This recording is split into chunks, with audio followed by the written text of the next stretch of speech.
Mmh. Je suis avec le docteur Georges Mouton. Bonjour Georges.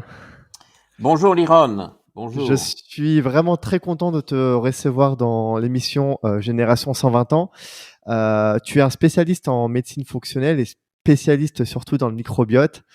J'ai vu que tu avais écrit quand même pas mal de bouquins et fait de nombreuses recherches voilà, autour de tout ça.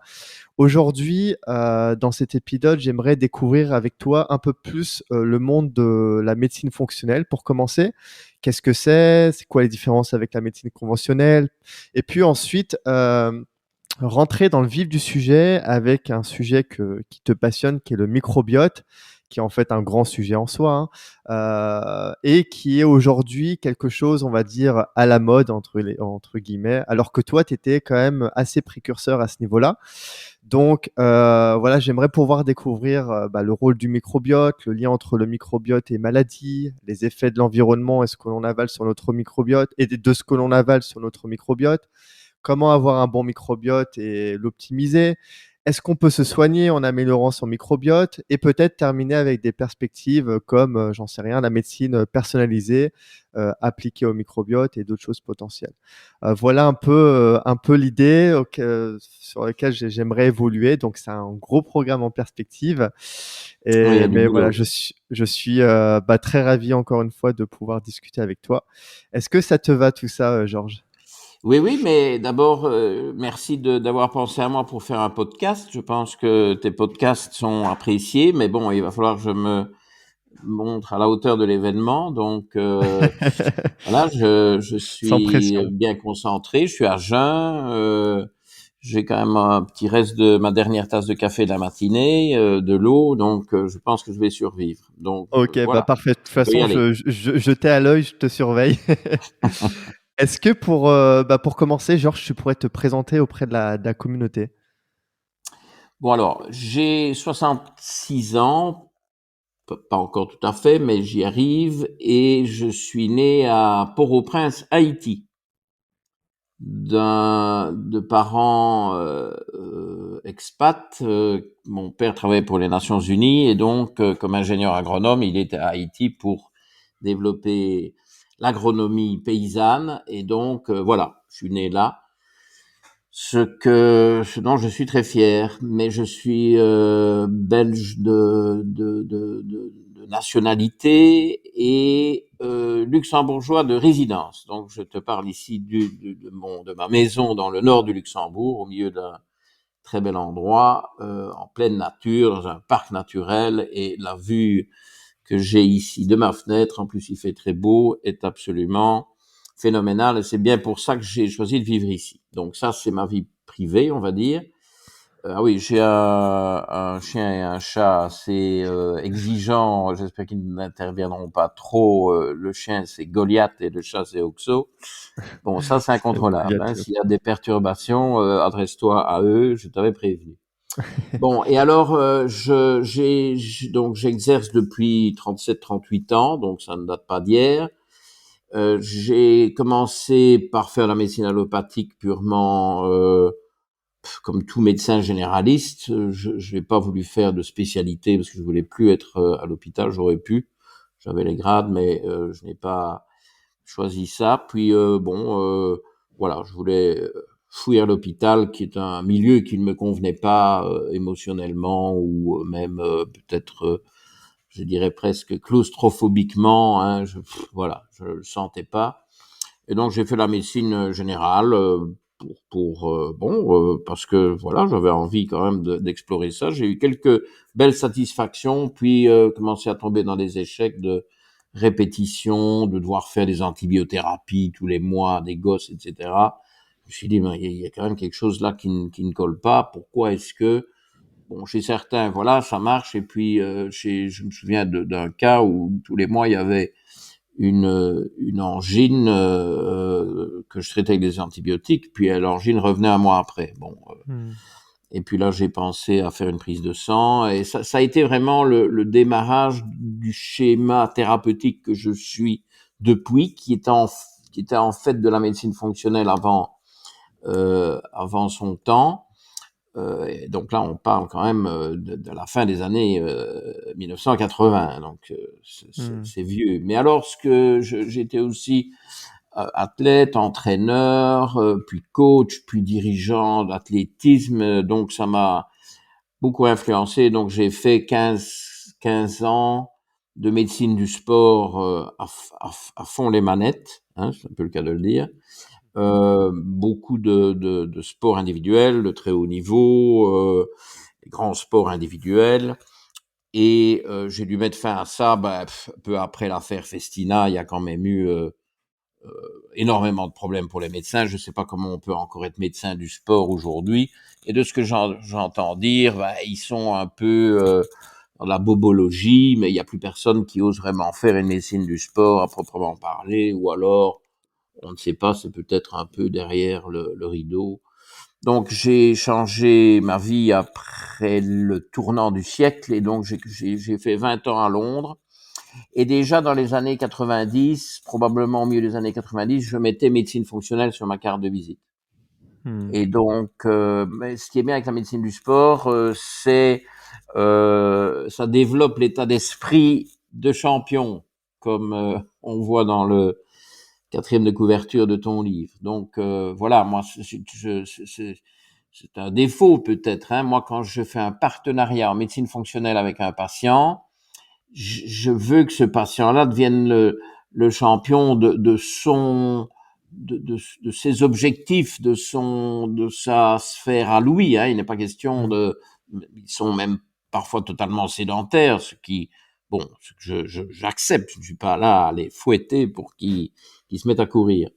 Mais c'est de faire les choses bien. Il y a un petit côté perfectionniste, il faut dire. Hein. Je Ouais. pense que ça peut être aussi à la limite un défaut, mais bon, on ne se refait pas. Et donc la médecine du sport m'a vraiment appris. En fait, j'ai un peu été formé comme mécano-médical, si on veut, sur des Formule 1, hein, parce que c'était vraiment, je citerai pas de nom, mais c'était, euh, je Assez pense que poussé. je t'en avais cité Ouais, un, ouais, ouais, ouais, en off, pas, tu m'en avais parlé, c'est ouais. pas du troisième ordre. Donc, ça, Ouais. c'est des Formule 1. Eh ben, j'ai appris sur les Formule 1. Bon, voilà. Et donc, je sais des choses depuis que j'applique sur d'autres voitures qui sont tout aussi respectables. Mais j'ai appris ces bases-là. Et ça a évidemment un impact énorme sur ma pratique aujourd'hui. Mais depuis les années, je sais pas, 95, j'ai l'impression, donc ça fait, il n'y a pas loin de 30 ans que je mets médecine fonctionnelle sur ma carte de visite. OK. Et donc, ouais. Et donc, j'ai fait 20 ans à Londres, à peu près les 20 premières années du siècle. Et puis alors, Brexit, combiné à pandémie, lockdown. Je suis rentré de Londres juste avant le couvre-feu, le lockdown, vous dites comment, le Ouais, le confinement, confinement. hein, juste avant le confinement. Bon, alors je me suis retrouvé confiné ici chez moi à Luxembourg, ce qui était évidemment merveilleux. Je ne demandais pas mieux, j'en avais marre de faire les allers-retours Londres et le Brexit, le bazar. Merci. Et donc voilà, depuis 2 ans, c'est une autre vie ici essentiellement chez moi. Je continue à consulter, beaucoup en visio, mais aussi ceux qui veulent venir, évidemment, sont les bienvenus. Et OK. alors maintenant, c'est la médecine fonctionnelle pure et dure que je continue de promotionner. Bon voilà, j'ai une société qui s'appelle FunMedDev, Functional Medicine Development, hein, FunMedDev. OK. Et donc, je fais de la promotion de la médecine fonctionnelle et c'est pour ça que j'accepte évidemment avec plaisir ton invitation aujourd'hui. Bon, bah, parfait. Ouais, ton parcours, je vois ton parcours, très sympa. Donc, tu as fait quand même pas mal de choses. Donc, tu as parlé donc de médecine fonctionnelle, évidemment. Alors, c'est quoi, voilà, brièvement, la médecine fonctionnelle et ça va être quoi la différence avec, bah, la médecine conventionnelle, la médecine allopathique? Est-ce que la médecine allopathique, c'est la médecine conventionnelle? Oui, Voilà, j'utilise ok. les Donc, deux qualificatifs euh, tout à fait équivalents pour moi, oui. d'accord. Et aussi, peut-être la différence avec la médecine, j'ai entendu, et c'est peut-être pareil que la médecine fonctionnelle, mais la médecine intégrative. Ah, oui, bon, bah alors un peu de vocabulaire. Oui. Euh, médecine allopathique, donc ça suggère qu'on utilise euh, pas mal de produits chimiques, pas que, mais bon, c'est quand même la base. Et effectivement, ça se démarque de la médecine fonctionnelle où on essaie d'avoir une médecine surtout avec des traitements naturels. OK. De tout type. Ça peut inclure des hormones, mais alors ce sont des hormones naturelles ou éventuellement des hormones bioidentiques, hein, ce qui, bon, sont des hormones fabriquées, mais à l'identique du naturel, donc le corps n'est pas censé voir la différence. Et puis évidemment, il n'est pas question de se focaliser sur les hormones, il y a quand même surtout des nutriments, des vitamines, des oligo-éléments, des minéraux, des acides gras, des phytonutriments, surtout du côté des antioxydants, les acides aminés, enfin il y a toute une gamme de nutriments qui sont évidemment tout à fait naturels. Enfin, il faut veiller à ce qu'ils soient naturels, parce que parfois il y a des petits couacs. Hein. On entend beaucoup recommander l'acide folique pour la femme enceinte. Eh bien, l'acide folique n'est pas une molécule naturelle. L'acide Mmh. folique est une molécule chimique qui n'existe pas dans le corps humain et qui peut avoir de gros désavantages. Dans certains cas, il y a même des suspicions de liens avec de vraies pathologies, y compris les pathologies graves. Rares, évidemment, hein, très rares, mais c'est décrit. Et donc, on ne donne pas de l'acide folique, on donne du folate. Tout ça, c'est de la vitamine B9. Et la molécule naturelle, c'est le folate. Méthyltétrahydrofolate, bon, hein, MTHFR. MTHF, parce que R, c'est l'enzyme qui le métabolise. Donc, MTHF. Donc, voilà, naturel. Hein, il faut bien aller chercher dans les détails pour faire une bonne médecine fonctionnelle. Donc, médecine basée sur des traitements naturels, mais qui n'exclut pas un traitement chimique. Bon, il peut m'arriver de prescrire un antibiotique, enfin, j'en prescris pas énormément, hein, mais il y a des cas précis. Bon, je suis plus ouvert sur le traitement chimique pour une période courte en aigu, ça se justifie parfaitement. Donc, je ne suis pas dans le rejet total de l'allopathie. Et Mmh. c'est là que tu pourrais éventuellement avancer la notion de médecine intégrative parce que tu mélanges les deux. Alors, je suppose que on pourrait prétendre qu'en médecine intégrative, il y a des allopathes qui commencent à se dire, ben mince, il y a des trucs naturels qui seraient bien faits. Par exemple, en travaillant sur le microbiote avec des probiotiques, des prébiotiques, des choses comme ça, euh, des enzymes digestifs, que sais-je, et des molécules naturelles, notamment phytothérapeutiques, qui sont antimicrobiennes. Hein, donc un allopathe pourrait dire, tiens, je vais me mettre à faire ça, ben, il fait de la médecine intégrative. Et moi, j'en fais aussi sans nécessairement utiliser le terme, parce que j'inclus des traitements allopathiques quand nécessaire. J'ai Mmh. quelques rares patients sous statine, très peu, mais peut-être vraiment une poignée. Et je me fais attaquer par les médecins naturels à tout cran, qui ne veulent pas en entendre parler. Et je me fais attaquer par les médecins allopathiques qui veulent donner des statines à beaucoup plus de gens que ce que je fais. Tu vois, donc OK. c'est pas toujours C'est évident. un équilibre. En gros, la Ah oui, médecine conventionnelle, c'est allopathique, c'est, principalement du chimique pour récapituler. oui, La médecine, fonctionnelle, c'est purement naturel. On cherche des choses naturelles à donner aux patients et la médecine intégrative, ça va être les 2 mondes. Ça va être la conciliation entre la médecine fonctionnelle et la si on médecine, veut, oui. conventionnelle. Mais dans ma conception de la médecine fonctionnelle, elle est automatiquement un aspect intégratif, mais quand même relativement Oui, minimaliste. Hein. oui, Quand il OK, faut, je le fais, mais c'est pas du tout mon oui. premier choix. Tu axes principalement sur le naturel, Oui, avant de voir du côté de la médecine, conventionnelle. oui. Alors, il y a une autre énorme différence. Alors là, c'est énorme. Enfin, il y en a même probablement deux autres sur lesquels je vais insister. Je ne donne jamais deux fois la même définition de la médecine fonctionnelle, donc j'improvise ici. Mais bon, il y a un truc qui est évident, c'est qu'en médecine allopathique, on est plutôt dans le symptomatique et en médecine fonctionnelle, on est obsédé par le causal. On cherche la cause et puis on soigne la cause. Bon, on peut essayer de soulager le symptôme, mais je t'avoue que moi, ça ne m'intéresse même pas je suis pas attiré par soigner les symptômes parce que je me dis que si je soigne la cause, le symptôme va disparaître. Alors, ça pourrait parfois être un peu critiquable parce que je suppose que j'ai des gens qui ne vont pas mieux du jour au lendemain, où il faut quelques semaines, pas des siècles, hein, mais quelques semaines, certainement un mois ou deux. Et puis alors parfois c'est encore un peu plus laborieux parce que peut-être que mon traitement doit être amélioré. Et donc, vu que je ne suis pas dans le symptomatique, ben leurs symptômes, bon, ils sont toujours là au début, et puis ils s'atténuent, et puis finalement, bon, si on a bien travaillé, ils disparaissent. Donc, il faut quand même un peu de patience, mais évidemment, bon, ce sont des patients, hein, vous n'allez pas. Bon, et C'est donc, moi, je pense que ça, c'est absolument fondamental. Je pense que c'est une catastrophe euh, qui est répétitive dans la plupart des approches, pas toutes, hein, mais en médecine, un des grands défauts de la médecine conventionnelle, on va un peu changer d'adjectif, c'est qu'on ne, on ne cherche même pas la cause, on ne s'intéresse pas à la cause. Hein, c'est le fameux paradigme, un symptôme, si possible ne venez pas avec trop de symptômes, un symptôme à la fois. Ben, en Angleterre, ils ont le NHS est tellement submergé qu'il y a des affiches. Ça, je te parle de visu, d'expérience. Il y a des affiches dans les salles d'attente. Un rendez-vous, c'est 7 minutes. Ils donnent un symptôme.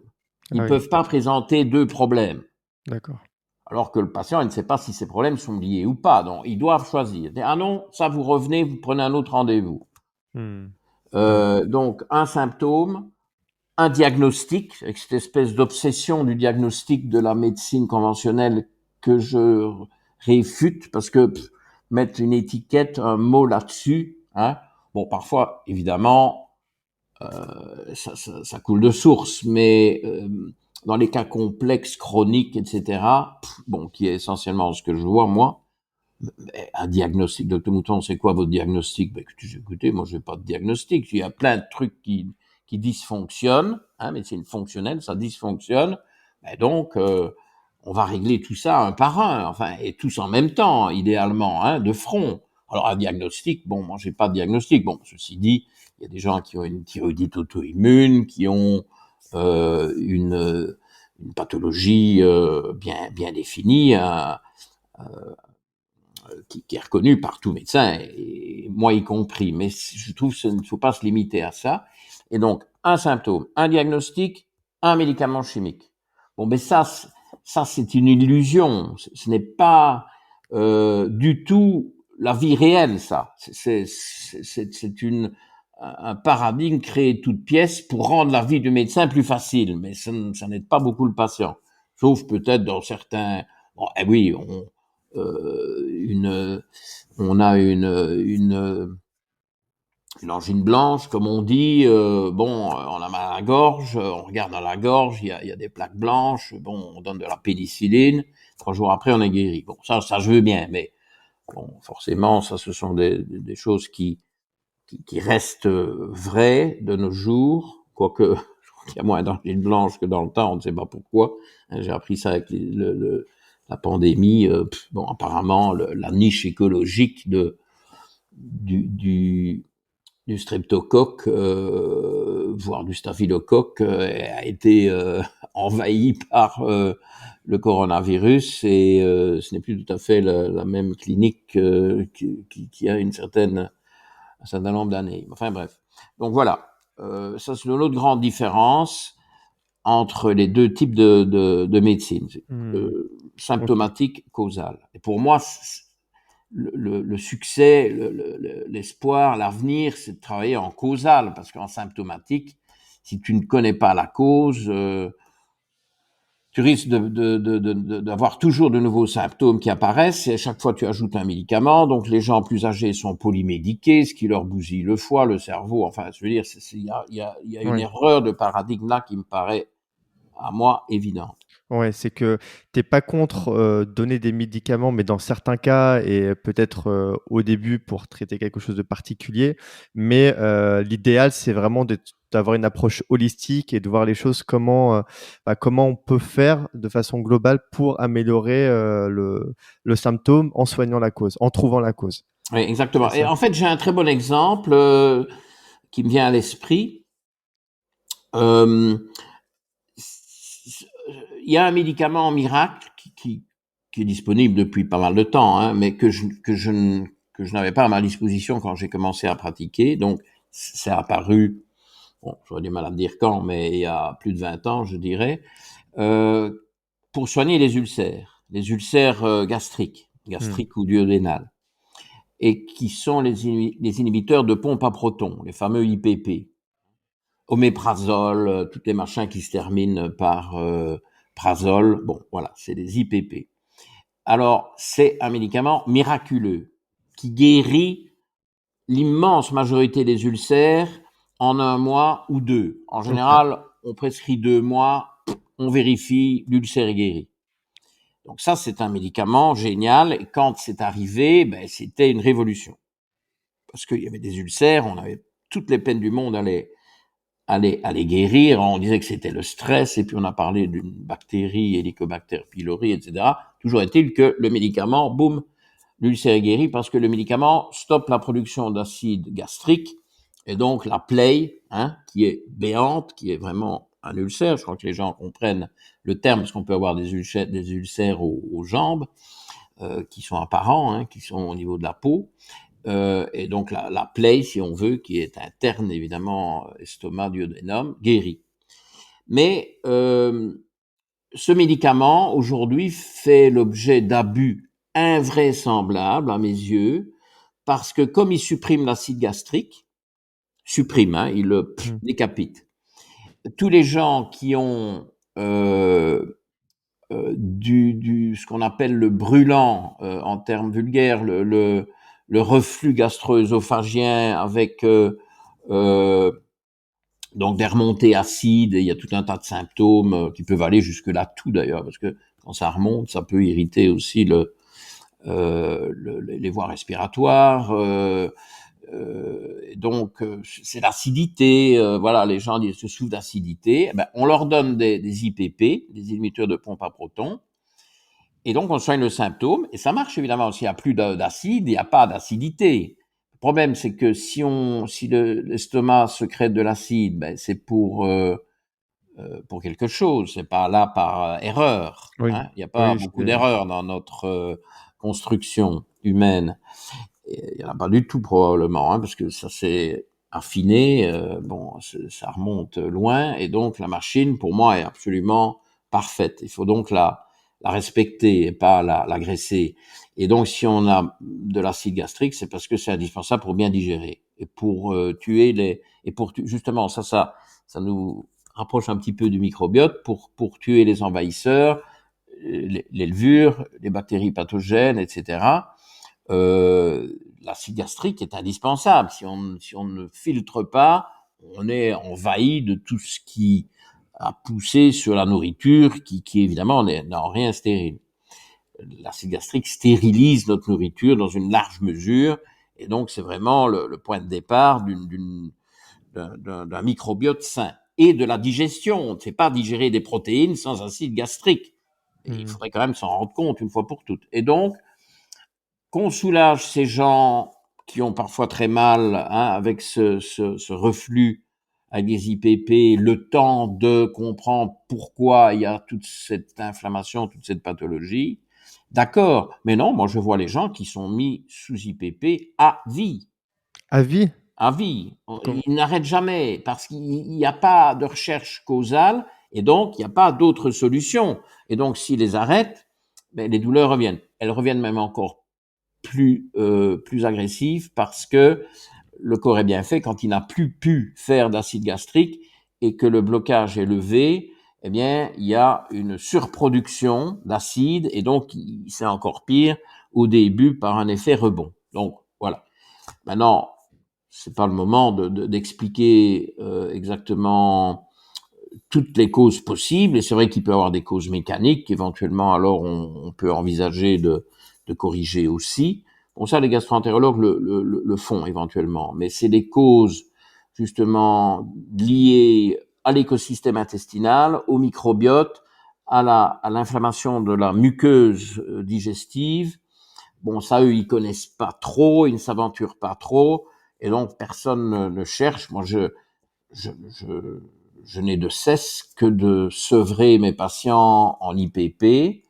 Mais il faut mettre en place des corrections, et notamment, il faut qu'ils mangent quelque chose qui leur convient, parce que la première cause de ces IPP, c'est des gens qui mangent des aliments qu'ils ne devraient jamais manger, Des trucs des ultra intolérants au transformés, par lactose exemple? Ah oui. qui consomment des produits laitiers bourrés de lactose, ou des gens qui ont des problèmes avec, par exemple, le gluten, et qui persistent à manger du gluten. Mais évidemment, ça va jamais se régler. Il faut faire des changements alimentaires, lesquels, bon, il n'y a aucune règle, il faut chercher et faire une approche individuelle. Et ça, c'est la deuxième, donc je suis retombé sur mes pattes quand même, après une longue Bravo. circonvolution. C'est un salto, hein, euh, même arrière, je dirais, parce que il était temps que j'y vienne. Médecine fonctionnelle, personnalisation, individualisation Mmh. des traitements. OK. Donc médecine fonctionnelle personnalisée. C'est pour ça, du coup, aujourd'hui, que, enfin, pourquoi la médecine conventionnelle n'intègre pas cette facette-là? Est-ce que c'est parce que ça prendrait trop de temps? Alors Est-ce ça, que c'est intéressant comme question, et j'ai une réflexion là qui évolue, parce que il y a vraiment dans la médecine conventionnelle deux extrêmes qui existent aujourd'hui, qui coexistent aujourd'hui. C'est assez fascinant.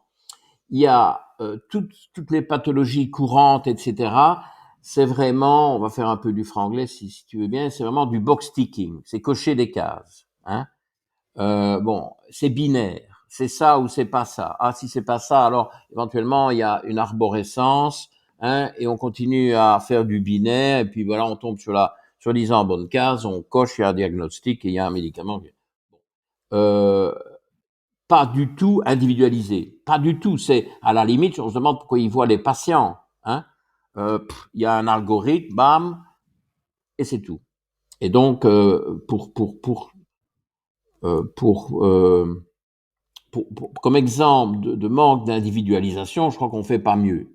Ce sont ces protocoles. Le protocole, c'est le mot. Hein, bon, j'ai quand même beaucoup enseigné au cours des dernières décennies. Bon, moi dans les dernières années, parce que bon, j'essaie de rester un peu plus chez moi, mais beaucoup de conférences, surtout à des professionnels de la santé. Et quand on me demandait à la fin, oui, mais docteur Mouton, c'est quoi votre protocole pour? Alors là, c'est que j'avais vraiment soit foiré ma conférence, soit j'avais affaire à des abrutis et je les jetais dehors.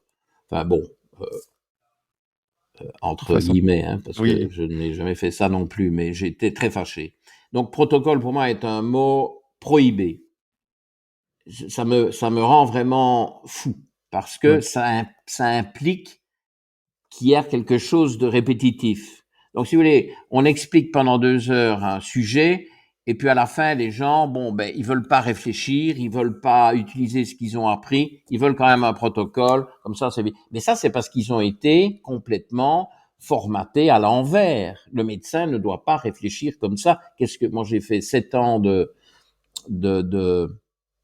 bac plus 7. Donc, comme j'ai dit, j'ai pas voulu faire de spécialisation. Là, ça peut aller dans bac plus 11, 12 Ouais. et le reste. Et donc, est-ce que tu t'imagines la quantité de choses qu'on absorbe, qu'on apprend, et c'est très bien, mais pour finalement appliquer des protocoles qui te sont imposés, entre guillemets. Hein. Avec la pandémie, il y a eu de ça. Hein. Il y avait enfin, un protocole où c'était presque une absence de protocole. Et donc les médecins qui avaient peut-être leur façon de voir les choses, etc., à la limite, ils pouvaient pas, ou ils le faisaient en douce. Ça, c'est justement vers où on arrive quand on fait le culte du protocole. alors que moi, je fais l'autodafé des protocoles. Hein. On peut entasser les protocoles et y mettre le feu et s'en débarrasser. Donc, ça, c'est le manque de personnalisation. Et alors, un exemple où c'est très frappant et qui ne fait que s'amplifier de mois en mois, et bon, ça, je trouve ça très bien, c'est que, par exemple, dans les approches de cancer du sein, on va de plus en plus vers un traitement hautement personnalisé d'un cancer du sein donné. Mmh. Alors évidemment, c'est une maladie grave, potentiellement mortelle, donc ça excite plus. Bon, ce qui excite aussi, c'est que les médicaments sont très chers, que donc il y a d'énormes enjeux financiers derrière, à mon avis. Mais enfin, en tout cas, là, la démarche, elle va dans la personnalisation. Donc la médecine conventionnelle, elle peut personnaliser, hein, si elle veut.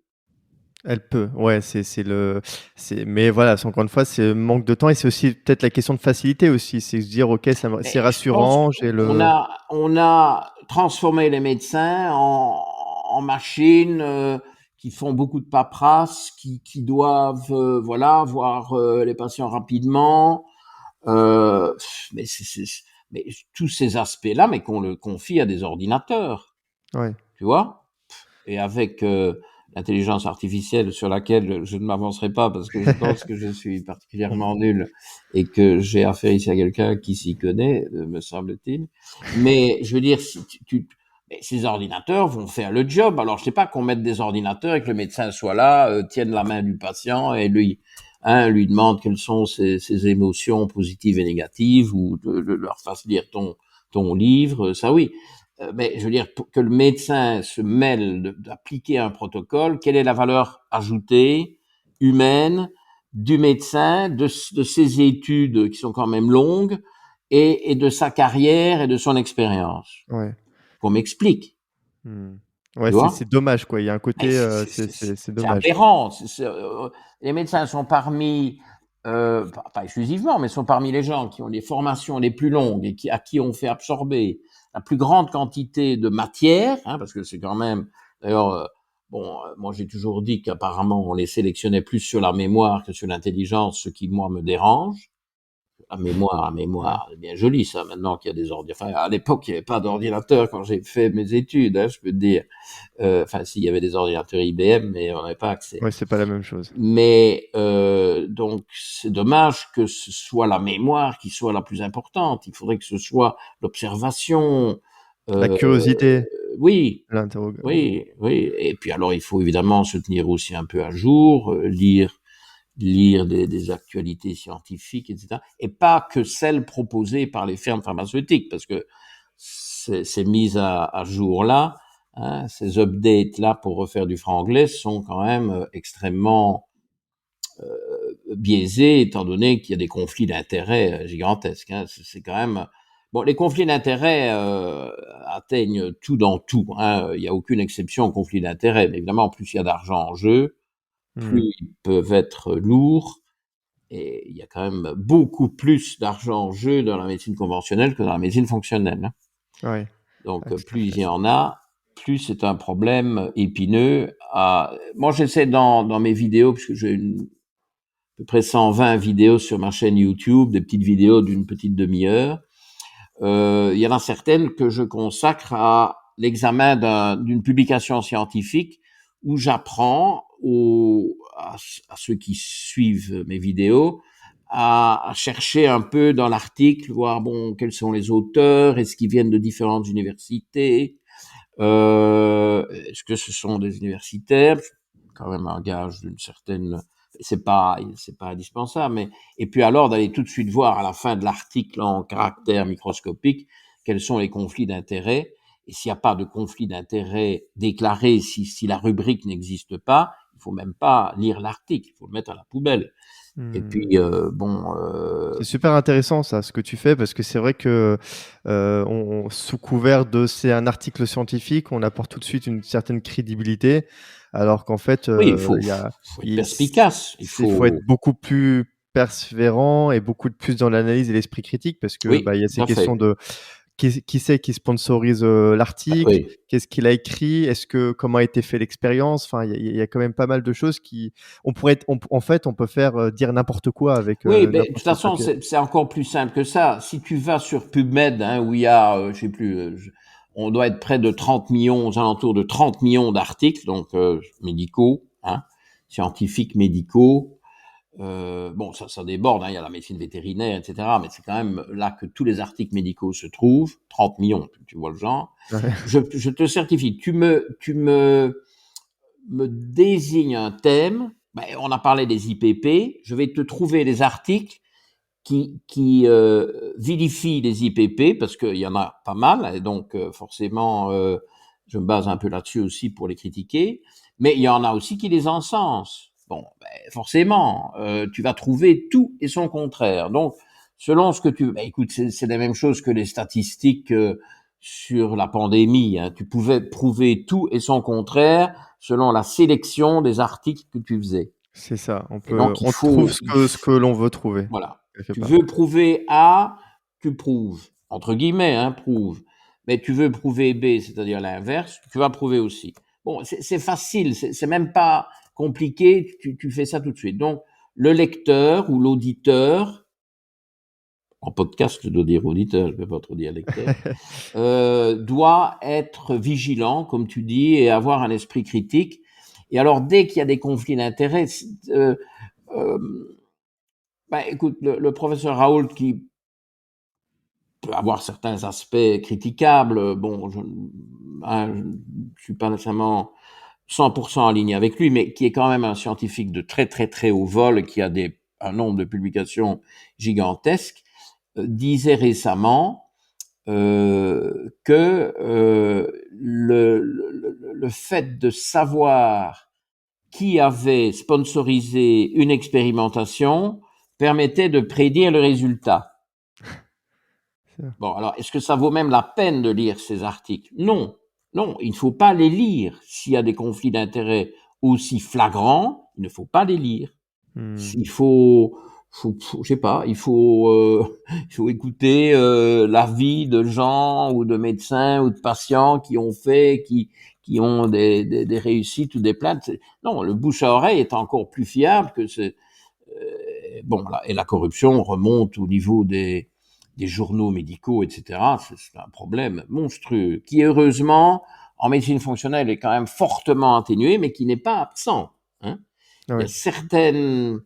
certains algorithmes de médecine fonctionnelle que moi je mets en doute, et je dis oui, mais ça vient d'où ça? Et puis finalement, ben, là aussi, il y a quand même des firmes qui fabriquent des compléments alimentaires, et des délégués, et des machins, et des conférences. C'est le même schéma, mais évidemment avec des pressions infiniment moindres, et donc les conflits d'intérêts sont moins aigus. Ils existent, et il faut les débusquer là aussi. Ouais. Alors, j'ai la chance, mais c'est une chance que je me suis quand même construite, c'est que depuis maintenant pas mal d'années, probablement 6-7 ans, voilà, à un moment donné, en Angleterre, bons honoraires, beaucoup de patients. Alors, je me suis dit, bon, moi, non, c'est fini, c'est niet. Donc, je n'ai plus de conflit d'intérêt. Donc, mais le problème, c'est que je ne sais même plus donner une conférence pour une firme. Je refuse. Je veux bien donner une conférence, voilà, ici, le podcast, on n'a pas de conflit d'intérêt, toi et moi, aucun, l'un vis-à-vis de l'autre. Mais pour une conférence, ben, si c'est une firme qui me demande de faire une conférence, ben, je suis embêté. Hein. Bon, je pense À que moins que tu sois complètement indépendant dans ta conférence. oui, oui, mais quand même, tu touches de l'argent. Alors, Ouais. j'en ai encore fait l'une ou l'autre où je faisais payer une ONG ou tu vois, une ASBL qui n'a rien à voir avec le sujet. Mais c'est même pas encore tout à fait clair, ça, tu vois. Ouais, Parce OK. que le conflit d'intérêts, il va même c'est même inconscient, hein. Tu es là, tu vas déplaire, tu vois, tu te Ah mets oui, quand oui, je même vois ce que tu veux dire. Ouais, c'est un peu malaisant. Malaisant parce que Oui, oui, tu oui. Ben, attention, je me souviens pas où si j'ai eu, bon, ça s'est mal passé, mais je n'ai pas eu des gens qui me disaient il faut que tu dises ça, hein. Bon, peut-être au tout début de ta carrière, forcément, quand il faut que tu boucles ton mois, tu donnes des conférences, tu parles peut-être d'un produit, tu en parlant bien. Bon, ça, c'est, mais il y a de ça 25 ans. Mmh. Bon, à l'époque, ça me paraissait normal, mais là maintenant, ça me met mal à l'aise. Je ne veux plus ça, mais c'est aussi l'avantage de ma seniorité, de mon, Tu voilà, as je suis plus en de fin de recul, ouais. carrière et pas au début. Donc le médecin qui est en début de carrière, je comprends que son point de vue est différent. OK. Non, c'est très intéressant et mais je me demandais aussi, bon là, on a vu du côté, médecin, il y a pas aussi du côté, patient dans le sens où, bah, en fait, lui, il va voir son médecin, on va lui prescrire quelques trucs qui sont très simples à assimiler, à prendre et il y a pas plus d'efforts à faire et puis à la fin, bah, on a potentiellement un problème qui est réglé. Est-ce qu'il y a pas cette notion aussi de facilité qui rentre en jeu et que peut-être le patient n'est pas prêt, en tout cas ceux qui sont, voilà, n'est pas prêt à s'impliquer dans une, Oui, vraie, on va dire, recherche, de la cause parce que ça peut prendre du temps, parce que ça peut prendre de oui, l'argent, parce oui, que oui, c'est des oui, efforts, tout à fait. Oui, oui. Ça aussi, c'est l'autre facette du même problème, parce que c'est le même problème, c'est-à-dire que la manière dont on a euh, établi la stratégie de la médecine conventionnelle, il y a le pendant du côté des patients, comme tu le dis bien, et les patients euh, ils font aussi l'objet d'un abrutissement. On les, on ne leur demande pas de réfléchir, on leur demande à peine de s'observer. Je pense qu'on est même un peu dans le déni de l'auto-évaluation, parce que alors si les gens commencent à un peu écouter leur corps, qui en réalité leur parle, mais parce que genre, je discutais de ça avec mon assistant l'autre jour, il me dit c'est quand même dingue, il a parfois les gens, ils expliquent un peu ce qu'ils ont pour les orienter, parce que bon, moi je travaille aussi avec des médecins que j'ai formés, vu que je suis quand même plus que débordé moi-même.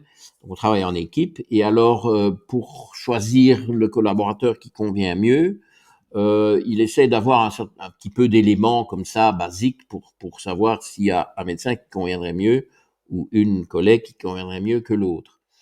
Et il me dit, mais c'est quand même dingue, voilà, j'ai cette personne qui m'explique que chaque fois qu'elle mange telle catégorie d'aliments, on va pas entrer dans les détails, elle se sent pas bien du tout. Bon, alors il demande, mais c'est assez spontané parce que bon, il est un peu formaté à ma manière. Oui, mais et alors vous continuez à le manger? Ah ben oui. Ben oui, mais alors, je veux dire, est-ce que alors je lui ai répondu, je ne sais pas ce qu'il en est advenu parce que bon, c'est pas moi qui ai mené la conversation au téléphone, mais euh, le, ce patient-là, il n'est pas prêt pour la médecine fonctionnelle parce que bon, on va demander au patient de s'écouter. Bon, là, il y avait peut-être de l'écoute, mais il faut aussi être logique parce que je crains que la démarche de cette personne était la suivante, et c'est ça l'éducation calamiteuse qu'on a inculquée à la population, parce que c'est au niveau de la population. Il y a une majorité de gens qui sont éduqués comme ça, et c'est terrifiant. Et ça va tout à fait dans le sens de ton travail global, tu vois, que les gens doivent Mmh. se prendre en charge et être quand même un peu plus ou un peu, je dirais un peu moins assisté, parce que l'assistanat, bon, n'a pas que du bon, ça peut aider comme ça, de nouveau dans l'urgence, mais si c'est ça la règle, où va-t-on? Enfin bon, ça Oui. c'est ton job, c'est pas le mien. Mais j'en suis intimement convaincu de la, des effets délétères de cette façon de procéder. Et donc, ce que ce genre de personne veut, c'est voilà, ils ont alors c'est les aliments courants, je sais pas, c'est la baguette ou c'est le camembert, Mmh. euh, qui sont quand même des aliments qui posent des problèmes à pas mal de gens. Il faut accepter ça. Ouais. Je n'interdis pas ces aliments-là chez tous mes patients, mais il y en a ceux à problème, parce que ceux qui vont bien, ben, tant mieux, ils vont bien, c'est donc pas notre sujet, mais ceux qui ne vont pas bien, si chaque fois qu'ils consomment un aliment donné, ils ont une réaction négative, ben, la première chose à faire, probablement, c'est de s'en passer et de voir un peu comment leur santé évolue. Mais c'est pas ça qu'ils font. Ils veulent que le médecin leur donne un comprimé chimique, miracle, qui fait qu'ils vont tolérer l'aliment. Ce n'est même pas possible. Ou alors, oui, alors c'est ce qu'on appelle aussi mettre un sparadrap sur une plaie. Ouais, c'est Il y a ça. une J'aime bien plaie, cette tu mets image. un gros sparadrap dessus. Ah oui, mais ça me fait encore quand même un peu de problème. Ah ok, ben on va tripler la dose, on va mettre un sparadrap plus large. Poum, tu vois même plus la plaie, le sparadrap déborde dans tous les sens. Ah voilà, ah oui, ah ça c'est bien. Ah ben maintenant je peux manger ça et je n'ai plus mal. Mais en réalité, le mal révèle un effet néfaste. Et donc, on va permettre à l'effet néfaste. Alors, tu retrouves la même personne un an après avec un système digestif complètement enflammé, poreux, une muqueuse poreuse, donc ce qu'on appelle une augmentation de la perméabilité intestinale, qui est un gros signe d'inflammation digestive qui est courante. Donc, mais c'est grave. Alors forcément, le patient qui est déjà pas du tout bien orienté, ben, c'est perdu d'avance. Donc, il y a un effort d'éducation à faire, d'où mes fameuses vidéos YouTube qui essayent d'éduquer. Tout à fait. Évidemment, les gens qui ne sont pas attirés par ça, eux, ce qu'ils veulent, c'est le truc miracle qui va vite et qui n'est pas cher parce qu'il est remboursé Sécu. En réalité, il est remboursé Sécu, ben, c'est quand même avec leurs taxes qu'ils le payent. Qui se calme tout de suite. Il n'a rien de remboursé, ce médicament. Ils le payent avec leurs taxes.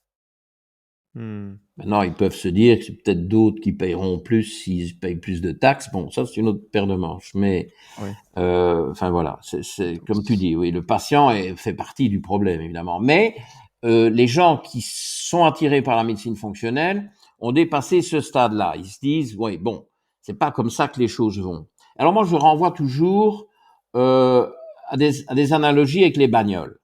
Parce que parmi ces gens-là qui veulent le médicament miracle et qui sont impatients, il faut que ce soit réglé le lendemain, il y en a là-dedans, ils sont super attentifs à leur voiture, s'il y a une vibration, un petit bruit, soit ils ont un savoir-faire, ils regardent eux-mêmes, enfin s'ils n'en ont pas, ce qui est mon cas, je ne connais que dalle, ils vont chez le garagiste qui règle le problème, ils vont faire des entretiens, hein, ils changent les filtres, ils remettent de l'huile propre, patati patata, toute chose que je ne sais pas faire d'ailleurs, mais enfin bon, passons.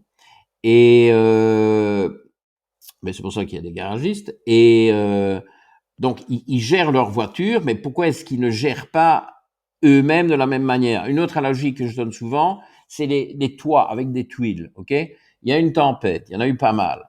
Il y a 2-3 tuiles qui sont envolées. Pas grand-chose, hein? Il faut pas faire grand-chose, mais il faut monter sur le toit, regarder, ah mince, il en manque 7, bon, ben, est-ce que j'en ai de réserve? Ou non, ben, je dois en acheter. Et puis, il faut les mettre, il faut pas se casser la figure, il faut un professionnel éventuellement de la chose, parce que c'est risqué. Bon, il y a un effort à faire. Et c'est pas immédiat. Si tu n'as pas clic-clac, claquer des doigts et les tuiles qui repoussent. C'est pas comme des feuilles. Bon. OK. On veut pas faire ça? Bon. Ouais, pas grave. Bon, le toit est toujours là. Bon, il y a une infiltration d'eau, puis ça commence à couler dans le grenier. On n'en a toujours rien à faire. On va pas voir. Bon, le grenier est plein de vieilleries. On va pas y regarder. Puis, ah, ben tiens, c'est bizarre. Hein, mon gosse a un problème respiratoire. Dans le coin du plafond, c'est tout noir. Il y a des moisissures. Ben, voilà. Donc, tu as commencé avec 3 tuiles qui manquaient, puis tu te retrouves avec des pathologies parce que l'eau s'est infiltrée, et puis l'eau, ben, elle coulera toujours plus bas. Hein. Puis finalement, tu auras de l'eau dans les caves si tu pousses l'analogie très loin. Ok. Donc, Ouais. les gens, ça, ils comprennent. Mais, bizarrement, pour eux-mêmes, pour leur santé, ils n'ont pas l'air de comprendre. Et c'est les mêmes personnes. Ouais, c'est peut-être la Comment expliques-tu difficulté ça, toi? je sais pas, je me demande, est-ce que c'est peut-être la difficulté à se projeter, à se dire: «Bon, bah, de toute façon, là, ça va, j'attendrai que enfin, si ça va pas, je vais consulter à ce moment-là». Est-ce que c'est aussi une question de, bah, en fait, il y a on est tellement pris par la vie que faire des efforts en plus, on procrastine un peu? Oui, mais il faut Euh, faire attention. Pour moi, il faut faire attention aux petites plaintes qu'on peut régler notamment par une approche de médecine fonctionnelle et parfois par des choses simples. Hein, des petits changements alimentaires peuvent déjà régler pas mal de choses. Je te reparlerai de l'alimentation quand on va parler du microbiote. Et c'est à ce moment-là qu'il faut intervenir plutôt que d'attendre de grosses plaintes qui vont appeler des gros médicaments, qui ont des effets secondaires, qui vont éventuellement appeler d'autres médicaments pour compenser les effets secondaires. Enfin, là, on est parti pour le grand délire. Donc, il faut intervenir tôt assez, et c'est pour ça qu'il faut que les gens puissent s'adresser à leur médecin traitant avec des petites plaintes et ne pas se faire remballer. ouais, ça c'est un S'ils se font autre, ça c'est remballer autre avec des chose, ça. petites Ouais, plaintes, s'il n'y a pas un médicament qui peut gérer la plainte, on leur dit, oh, c'est pas grave, mais bon, hein, vous allez avoir les vacances, ça a été ouais, stressant, hein, vous en faites beaucoup, il faudrait peut-être se reposer un peu. c'est fou, Bon, hein. tout un Ouais. tas de conseils, mais bon, conseils bateaux, quoi. Je veux dire, est-ce qu'il faut aller chez le médecin pour s'entendre dire ça? Je ne crois Ouais, pas. c'est Hmm. c'est c'est tellement courant là, ce que tu dis, c'est tellement courant. Enfin Oui, moi, quand j'ai déménagé là sur Marseille, que justement je cherchais un médecin, je sais pas, tous les médecins que j'ai rencontrés, enfin tous, j'en ai pas eu beaucoup, mais c'était un peu cette approche-là. Et puis même dans le passé, même avec des personnes avec qui je discute autour de moi, ouais, c'est souvent des conseils bateaux ou alors: «Tiens, prends un Doliprane et après ça passera», oui, Doliprane. ou alors éventuellement: «Bah tiens, va faire, quelques examens supplémentaires en». Mais c'est aussi une question on parlait tout à l'heure de temps aussi, c'est que les médecins n'ont pas forcément le temps, c'est qu'ils sont surchargés et qu'ils savent pas forcément Oui, aussi, oui, ça fait ils ont partie pas le temps aussi de faire des recherches aussi du coup. c'est partie du Et problème, hein, oui, oui. donc Les consultations courtes, on ne sait pas faire grand-chose, hein. On est limité. Ben, je te dis, en Angleterre, c'est 7 minutes. Attention, c'est pas moi qui invente 7 minutes, ouais, ouais, c'est tabulé comme ça. Et forcément, ils ne peuvent venir qu'avec un symptôme. S'ils en ont deux, ils doivent prendre une deuxième consultation de 7 minutes dès qu'il y a de la ouais. place. Ouais, c'est ça On est qui est arrivé au bout du, hein. Et tout ça parce que finalement, si les gens se prenaient, et là on rejoint un peu ton, ton, ton Graal. Les gens doivent se prendre en charge un peu plus eux-mêmes, être à l'écoute d'eux-mêmes. S'il y a quelque chose qu'ils perçoivent, mais non d'un chien, qu'ils en tiennent compte. Si chaque fois que tu manges, je vais sortir de mes exemples de tout à l'heure, si chaque fois que tu manges un œuf, tu as mal au ventre, mais arrête de manger des œufs. mmh. Mais ça paraît quand même assez évident, non? Ouais. Puis alors peut-être, je ne sais pas moi, 6 mois après, ben, tu te dis, ben, tiens, je vais un peu réessayer et tu vois. Donc ça, c'est les gens peuvent déjà faire une partie du chemin et être logique avec eux-mêmes, et puis être prêts à quand même s'investir. Alors là, il y a des aspects financiers, c'est un de gros problèmes parce que la médecine fonctionnelle, bon, elle recoupe quand même la médecine conventionnelle, donc il y a des choses qui sont remboursées, notamment des analyses qui seront remboursées, mais probablement pas tout, parce qu'on va plus loin en médecine fonctionnelle, notamment quand on fait des analyses de microbiote. Quoique, il y a quand même des coprocultures qui sont remboursées en France, alors je pense que c'est pas le cas en Belgique. Tout n'est pas mauvais, hein, mais il faut que les médecins aient aussi envie d'aller, d'accompagner les patients sur ces chemins-là, hein, et bon, certains ont cette ouverture d'esprit et trouvent ça intéressant, mais c'est une minorité. Et puis bon, les pauvres, s'ils sont, il y a quand même beaucoup de médecins qui sont surmenés, Ouais. plus ou moins en dépression eux-mêmes, etc. Qu'est-ce que tu veux qu'ils fassent encore de bon, hein? Non, il y a vraiment d'énormes problèmes. Mais bon, Ouais, c'est un système en fait, ouais, ouais. Et moi, je suis toujours un optimiste. Je me dis, bon, ben, c'est rien. S'il y a une petite niche de gens qui vont mieux, avec une approche différente, plus causale, plus holistique, plus naturelle, ben, ceux-là vont donner l'exemple aux autres. Et il peut y avoir un cercle vertueux qui s'amorce et qui tout à finit fait, par faire ouais, changer les choses. C'est les patients qui feront changer le paradigme conventionnel, hein. C'est pas les ouais, médecins, hein. Les je suis médecins, d'accord. d'abord, comme tu dis, ils ont pas le temps, ils connaissent pas, et il y a d'immenses conflits d'intérêts derrière qui bloquent toute évolution, hein. Parce que Ouais. je veux dire que les conflits d'intérêts touchent aussi les ordres médicaux, hein. qui, Ah oui. qui Ouais, décapite ouais. toutes les têtes qui dépassent. Ah oui, d'accord, à ce point-là. Ah, bah OK. oui, Ouais. et très vite, OK. très Ouais, bien. ça c'est vrai que c'est un autre sujet, ça m'intrigue, bah, c'est peut-être pas c'est pas l'idée d'aujourd'hui, mais on pourra en discuter, Ah non, sur non, un mais autre c'est épisode ou même en off. omniprésent. Et l'ordre français est connu pour sa rigidité, son esprit conservateur, son manque d'ouverture. Et il y a une proportionnalité. Plus tu as de l'industrie pharmaceutique dans un pays, plus l'ordre est aux ordres. Ah oui, OK, Oui. intéressant. Ben, attends, parce que euh, ce que mes patients coûtent à la Sécu, on va dire la Sécu, mais bon, évidemment, j'ai pas que des Français, j'en ai, mais j'ai tout un tas de nationalités. Mais c'est risible. C'est c'est rien du tout. Certains commencent à trouver, il commence à y avoir des assureurs qui font une promotion justement de ces démarches-là, de faire des bilans, des assureurs qui remboursent en tout ou en partie des consultations de nutrition, des bilans biologiques, tu vois, Ouais, préventifs. Ah oui, parce que bon, ils attirent une clientèle pour ces assurances-là de gens qui ont déjà le bon format, qui sont déjà des gens qui coûteront peu par principe, parce qu'ils ont ouais, cette cet état démarche d'esprit-là. proactive. Ouais. Euh, et secondo, ben, ils investissent dans ces remboursements qui peuvent être partiels, qui ne sont pas nécessairement intégraux. Ils investissent parce que après ces gens-là, ben, ils ont quand même beaucoup moins ils génèrent beaucoup moins de gros frais.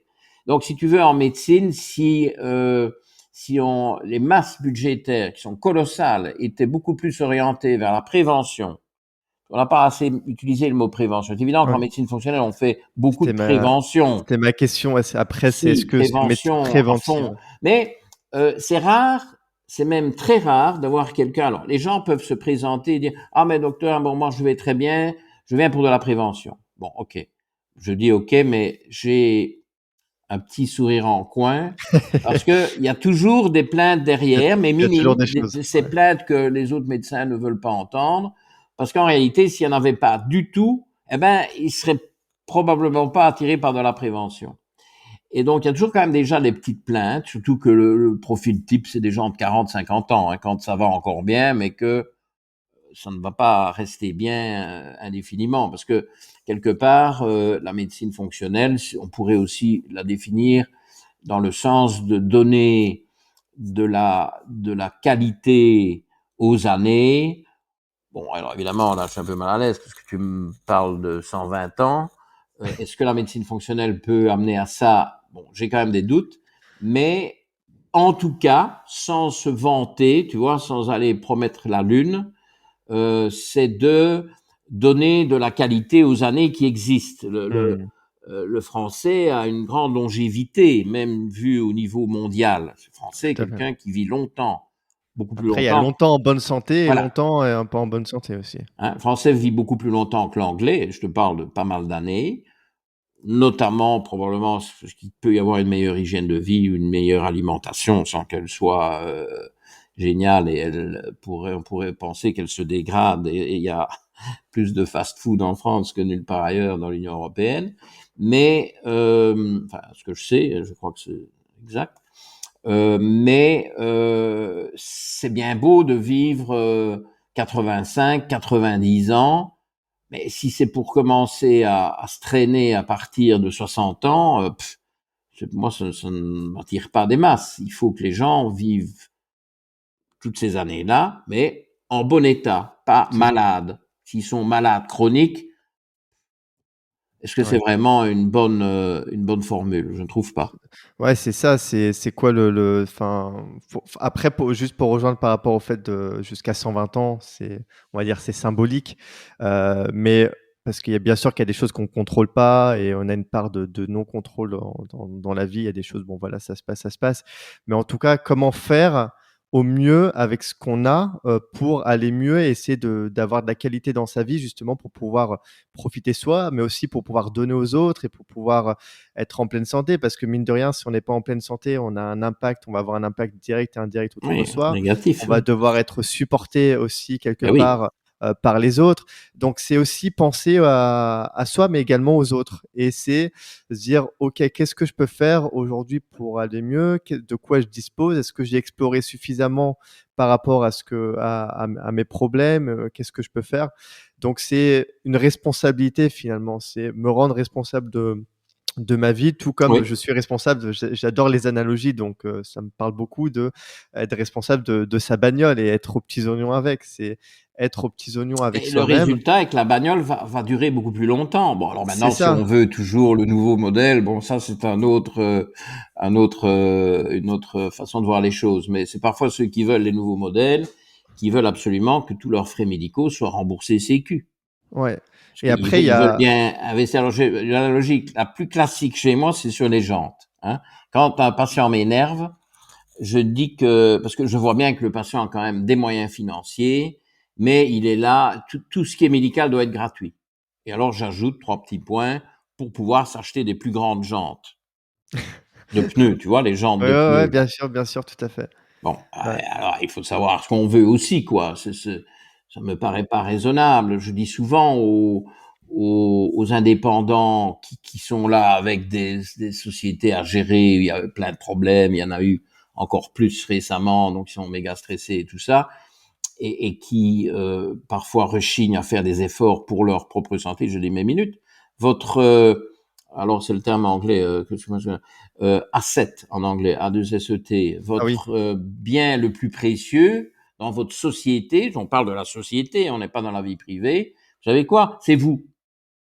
Ouais. Parce que sans vous, la C'est société ça, c'est finie. ça, Et je c'est dis, et ça, quoi? Et exactement. vous mettez quel effort, vous consacrez combien de temps à vous par rapport à la société? Alors que si vous vous foirez, sans parler des personnes alors qui sont dans la société, si vous avez une responsabilité vis-à-vis de ces personnes, qu'est-ce que vous Mmh. en faites? Ouais, c'est ça, c'est très pertinent. Et puis aussi cette, bon, c'est une idée qui plaît pas forcément, mais en tout cas, je j'ai cette opinion-là, c'est quelque part aussi, les personnes, vont être identifiées à leur état de santé.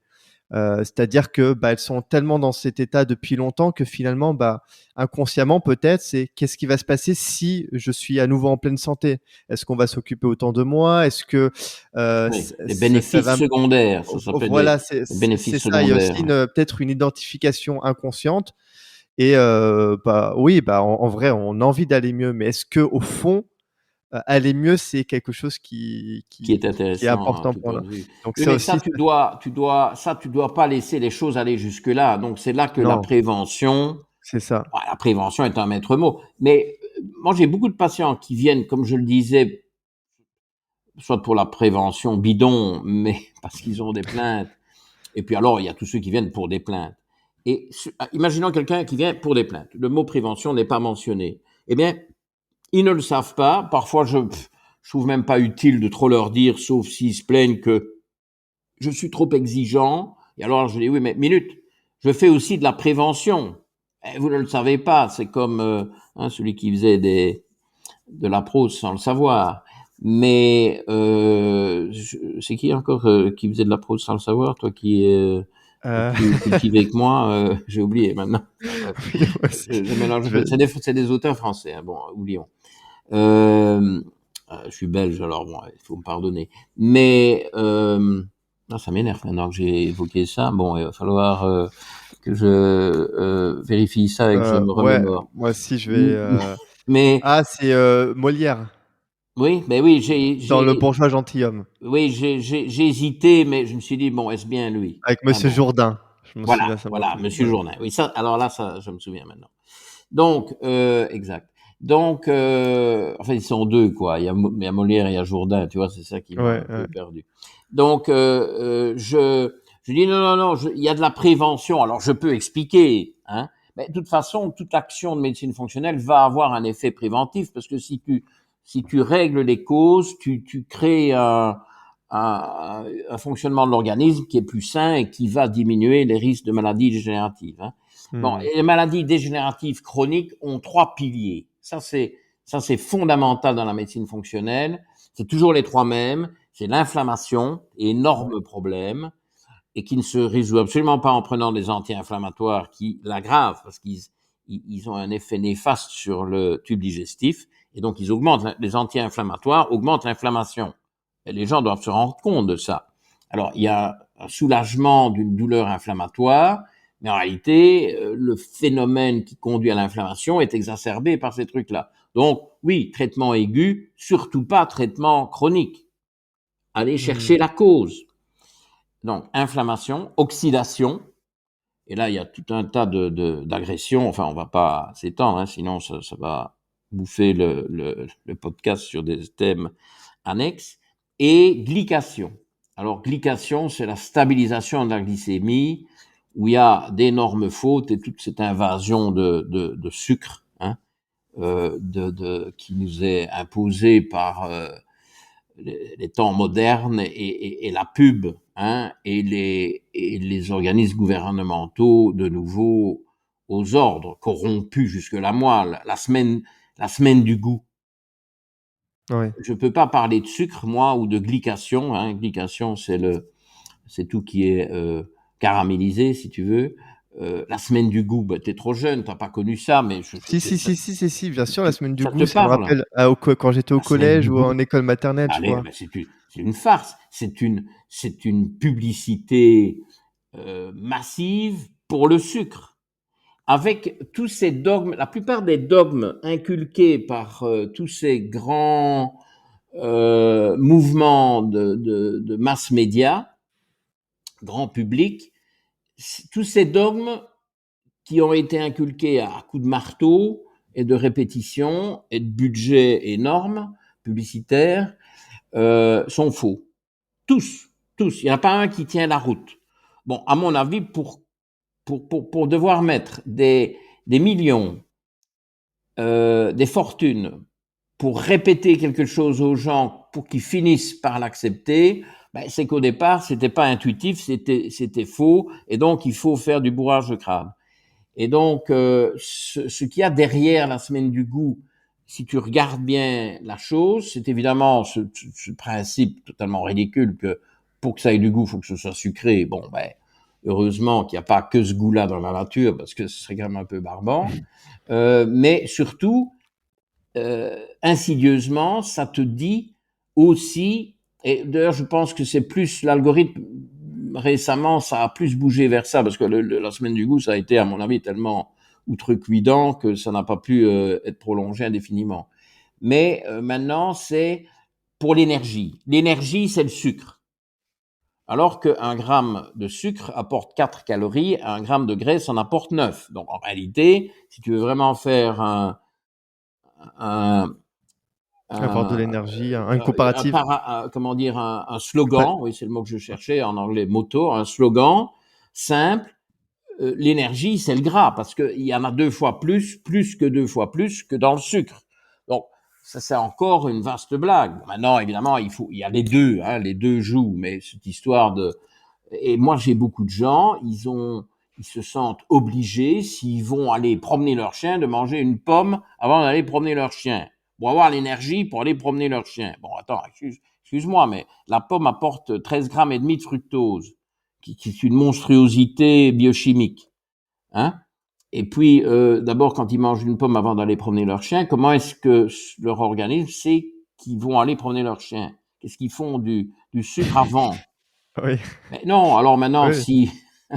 s'ils vont promener 5 chiens simultanément et qu'ils ne se querellent pas, etc., alors là, ça peut commencer à devenir... Et qu'ils veulent manger quelque chose après parce qu'ils ont dépensé d'énergie et finalement, c'était quand même assez fatigant. Et un chien qui s'est tiré, il a fallu courir après, il y a des côtes, c'est un terrain accidenté.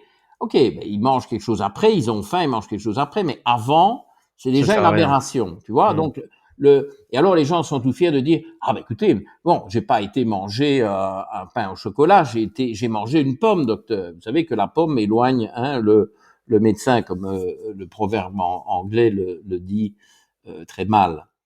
Enfin, voilà. Et donc, La pomme, c'est équivalent du pain au chocolat en termes de sucre, par exemple. C'est ça que ouf, tu... c'est énorme. Oui, pourquoi? Parce que c'est une pomme dégénérée. C'est un organisme génétiquement modifié qui ne dit pas son nom. C'est une sélection pour que ce soit de plus en plus sucré. C'est les fameuses Golden Delicious qui sont apparues dans les années, bon, je sais plus moi, 70 ou enfin, tu as connu ça, Ah, Golden Delicious.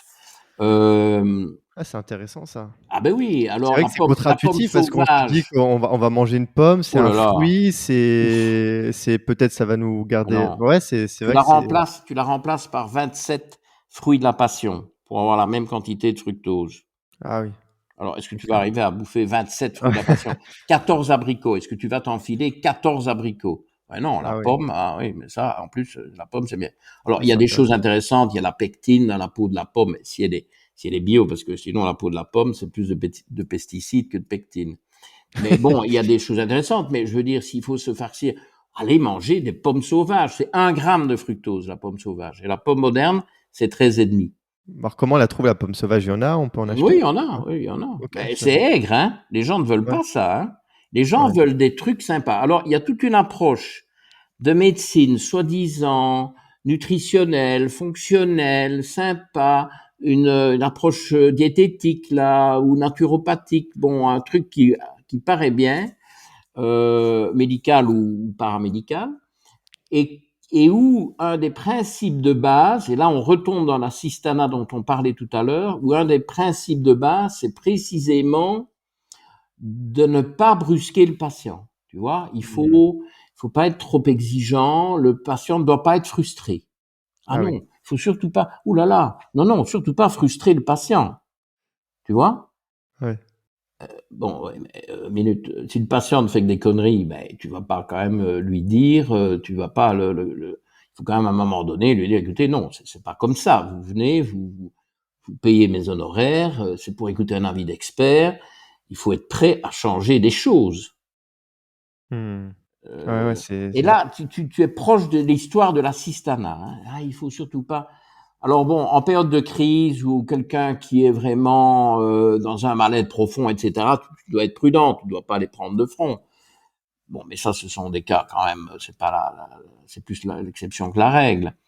Donc il faut une approche psychologique, mais une fois qu'il s'agit parce que tu veux parler du microbiote.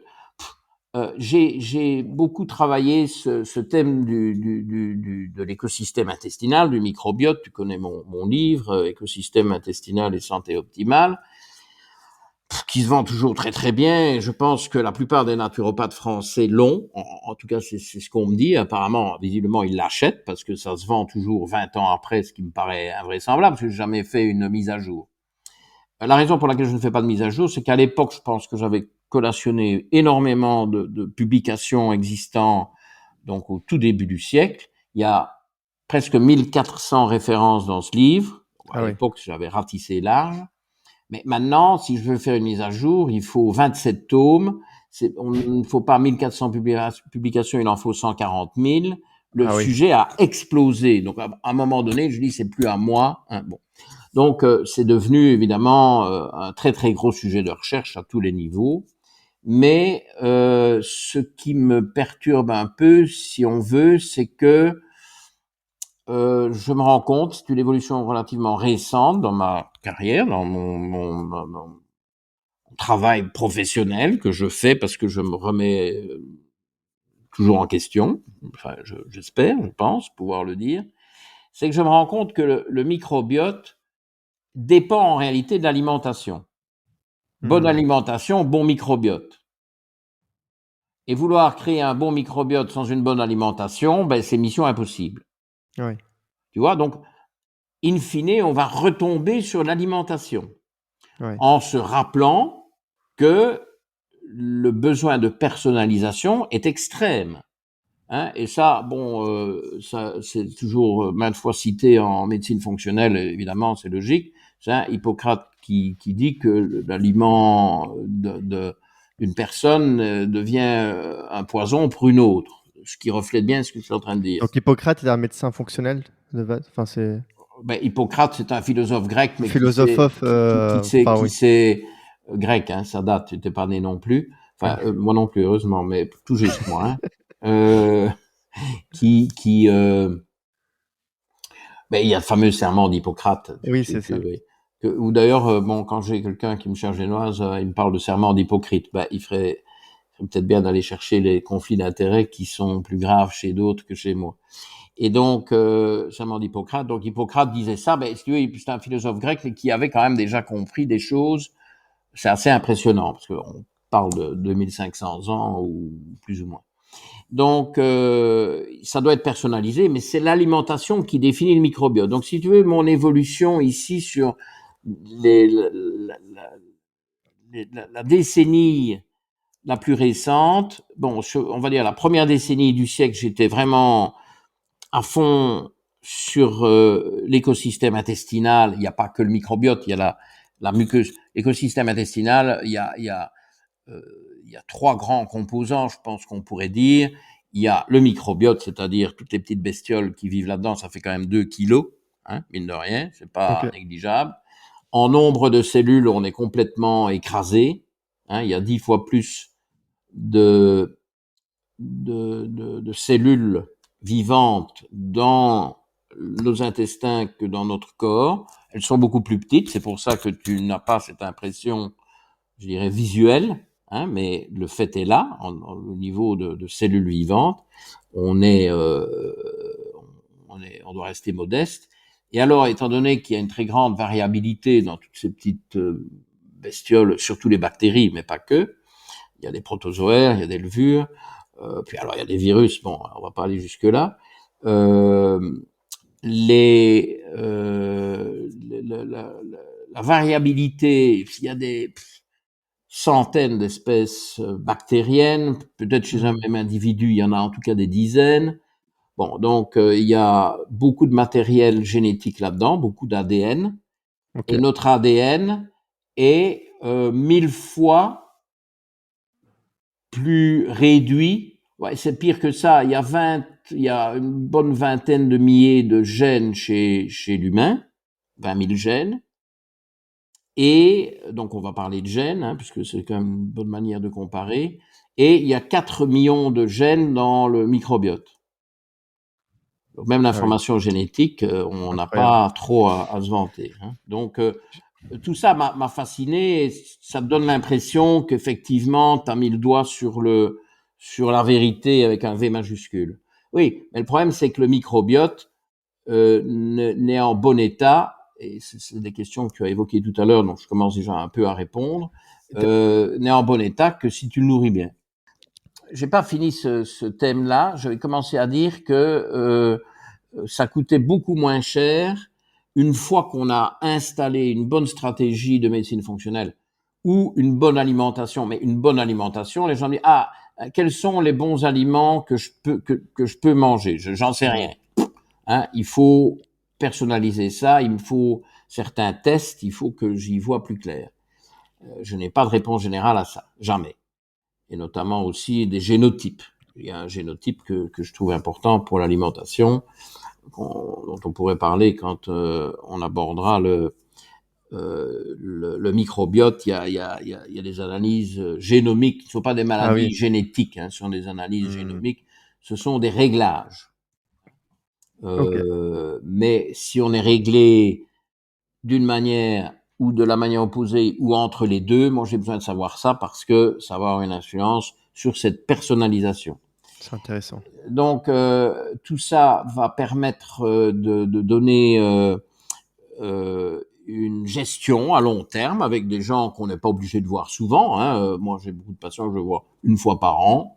Ils vont plutôt bien, on corrige un peu le tir, on vérifie aussi s'il n'y a rien de désagréable qui se passe, mais justement ce sont des profils chez qui il y a très peu de maladies sévères qui se déclarent parce que c'est sain, on a assaini le terrain, beaucoup un gros travail de terrain, et si tu veux, une fois qu'on a mis les choses en place, où c'est vrai qu'il y a un peu plus de coûts au départ, mais une fois qu'on a mis ça en place et que les patients sont compliants, ben, ça coûte très peu. Hein, Ah oui. 2 visites par an, une avant, une après, une prise de sang, des vitamines s'il en faut, évidemment, vitamine D en hiver, bon, quoi qu'à Marseille, là, hein, tu es bien placé, mais en hiver, il y a quand même tendance à des déficits, et puis les gens stressés ont besoin de compenser certains certains nutriments, le zinc, le magnésium, des choses comme ça. Bon, il y a un entretien à faire. Enfin, on parle de sommes quand même raisonnables ici, à l'an. Peut-être pas quand les gens doivent tout payer eux-mêmes, parce que là, c'est tout de suite chéro. Mais pour l'État, pour l'immense budget de la sécurité sociale, c'est risible. Ouais. Hein, quand tu bouches un coroner, qu'on t'amène de toute urgence dans une salle d'intervention aiguë et qu'on te débouche le coroner, ce qu'on ne pouvait pas faire quand j'ai eu fini mes études, hein, les gens mouraient. Mmh. Et on te le débouche et tu es ressuscité, tu es vivant, tu es bien. Euh, ça part immédiatement en dizaines de milliers d'euros. Immédiatement, dans l'heure. La Ah oui. première heure, tu as je ne sais combien de dizaines de milliers d'euros, parce que c'est du matériel sophistiqué, bon, il y a tout l'équipement, il y a tout le travail hospitalier derrière, enfin l'infrastructure et le personnel hospitalier. Et on en manque, hein, je crois que je vais pas insister, ça me paraît assez évident. Bon, ben tout ça se raréfie. Moi, je n'ai pas de patient qui a fait un accident cardiaque depuis 14 ans. Aucun. Pourtant, j'ai beaucoup de patients. Accident cardiaque aigu, non, il n'y en a pas. Alors, c'est de la chance, oui. Enfin, de la chance sur des centaines de patients sur 14 ans, ça commence hein, à... Donc, tu as une économie monstrueuse. Et alors là, j'ai un autre adage hein, que je te sers directement. Si il y avait une période de transition où l'État investit massivement dans une approche de type médecine fonctionnelle et éduque sa population à travailler comme ça, eh bien, le budget de la Sécu servirait à investir dans les forages de gaz et de pétrole au Moyen-Orient. On irait chercher... Enfin bon, je ne sais pas si c'est une très bonne idée entre nous, mais hein, je trouve que ça en dit long. Alors qu'on dépend beaucoup des pétrodollars pour... enfin, pétrodollars, sens des pétrodollars encore, on ne sait pas, mais pour Dieu sait quels investissements, et la France ou Londres hein, sont pas du tout étrangers à ce genre d'investissement. Et puis il y a la Coupe du Monde là qui arrive. Ouais. Donc non, tu ne saurais plus quoi faire de ces budgets-là, parce que l'écroulement des coûts, tu sais, la personne idéalement qui se gère comme ça meurt à un âge avancé, mais en bonne santé, avec un dernier mois ou un dernier trimestre où il y a tout qui commence à collapser, hein, pour faire encore du franglais, et puis bon, voilà quoi. Mmh.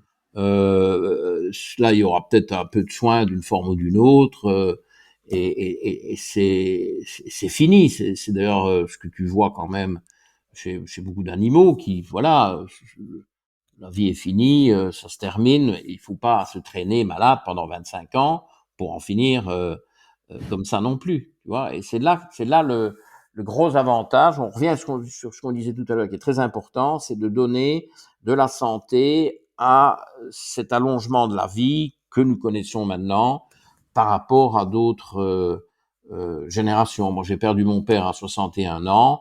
Ça me choquait pas trop à l'époque. C'était un peu tôt, mais à 60 ans, tu étais vieux, et à 70, bah, hein, c'était C'est avec toujours des exceptions, mais alors ça me fait penser aussi à autre chose qui est connexe, c'est de persuader les gens qu'il est normal quand ils vieillissent d'avoir des problèmes.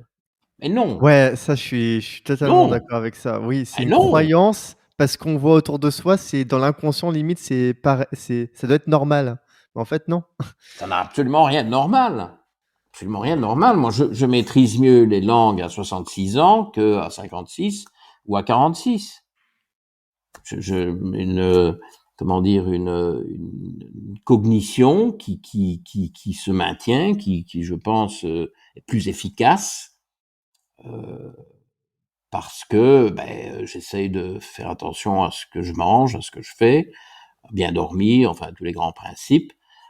J'essaie de ne pas être trop envahi par le stress quand c'est possible, et je travaille ma cognition. Et il y a un thème, je ne sais pas si tu as entendu parler de ça, parce que je ne suis pas trop sûr que c'est francophone. En tout cas, en Angleterre, il y a une équipe neurologues que je connais, que j'ai déjà invité à donner une conférence dans mon peer group de médecine fonctionnelle que j'avais créé à Londres. C'était quand même 44 médecins fonctionnels, dont beaucoup de spécialités, avec, je crois, 9 spécialités différentes. Et j'avais invité un neurologue qui représente ce groupe, qui nous a parlé de métacognition. Alors, la métacognition, c'est le privilège de l'humain au-delà de 60 ans, donc l'Iron, son patient. Mais peut-être que les tout bons peuvent commencer plus tôt. Tu pourrais correspondre à cette définition. Donc les gens de plus de 60 ans, attention, c'est connu, c'est les patriarches ou les matriarches. Le matriarcat, c'est historique, c'est dans toutes les cultures. En Sicile, c'est les femmes, chaque culture a son choix. Enfin, une fois que c'est fixé comme ça, je trouve que c'est assez rigide. Quoique, on peut évidemment avoir dans une famille l'un ou l'autre. Donc, c'est des gens âgés qui ont beaucoup d'expérience, qui ont de la sagesse, c'est plus ou moins comme ça qu'on les définit aussi, et qui sont passés par tout ça, qui en ont vu des vertes et des pas mûres, qui en ont vu de toutes les couleurs, et qui ont un conseil basé sur l'expérience, tu vois, qui reste précieux et qui était caractéristique des anciennes structures sociétales. Bon, maintenant, si les pauvres personnes sont mises dans des EHPAD, bon, je vois pas bien, c'est pas le meilleur endroit pour faire régner le patriarcat ou le matriarcat. Quoique, on pourrait quand même garder un peu de ça, mais c'est probablement plus difficile. C'était à l'époque où les gens vivaient toujours en famille. Et c'est cette métacognition où en réalité se crée petit à petit, mais dans cette tranche d'âge évoluée, parce que tu dois à un moment donné être capable de te retourner, de regarder ta vie et celle des autres et tout ce que tu as appris. Et je pense que j'ai fait ça quand même. Évidemment, j'apprends beaucoup de tous ces patients que je côtoie. Mais bon, je regardais aussi. Et donc, tu décides que finalement, tu es en train de vieillir, mais ce qui compte le plus, c'est ta cognition. Et tu consacres énormément d'énergie, de temps, d'argent à optimiser ta cognition. Et c'est ça la métacognition. Donc, tu dédoubles ta cognition et tu crées une espèce de couche supérieure qui veut que la cognition s'amplifie et non pas régresse. Tu vois? Ok. Et donc, voilà, d'où le terme méta. Mais méta est utilisé un peu toutes les choses. D'ailleurs, tu n'es pas sans savoir que Facebook est devenu méta. Mais, et donc, dans métaverse, c'est le même préfixe. Et c'est fascinant parce qu'en réalité, ça fonctionne. Chez moi, ça fonctionne. Mais alors, c'est subjectif, mais ma maîtrise des langues est meilleure. Ma mémoire, je pense qu'elle s'améliore. C'est quand même un peu contre-intuitif.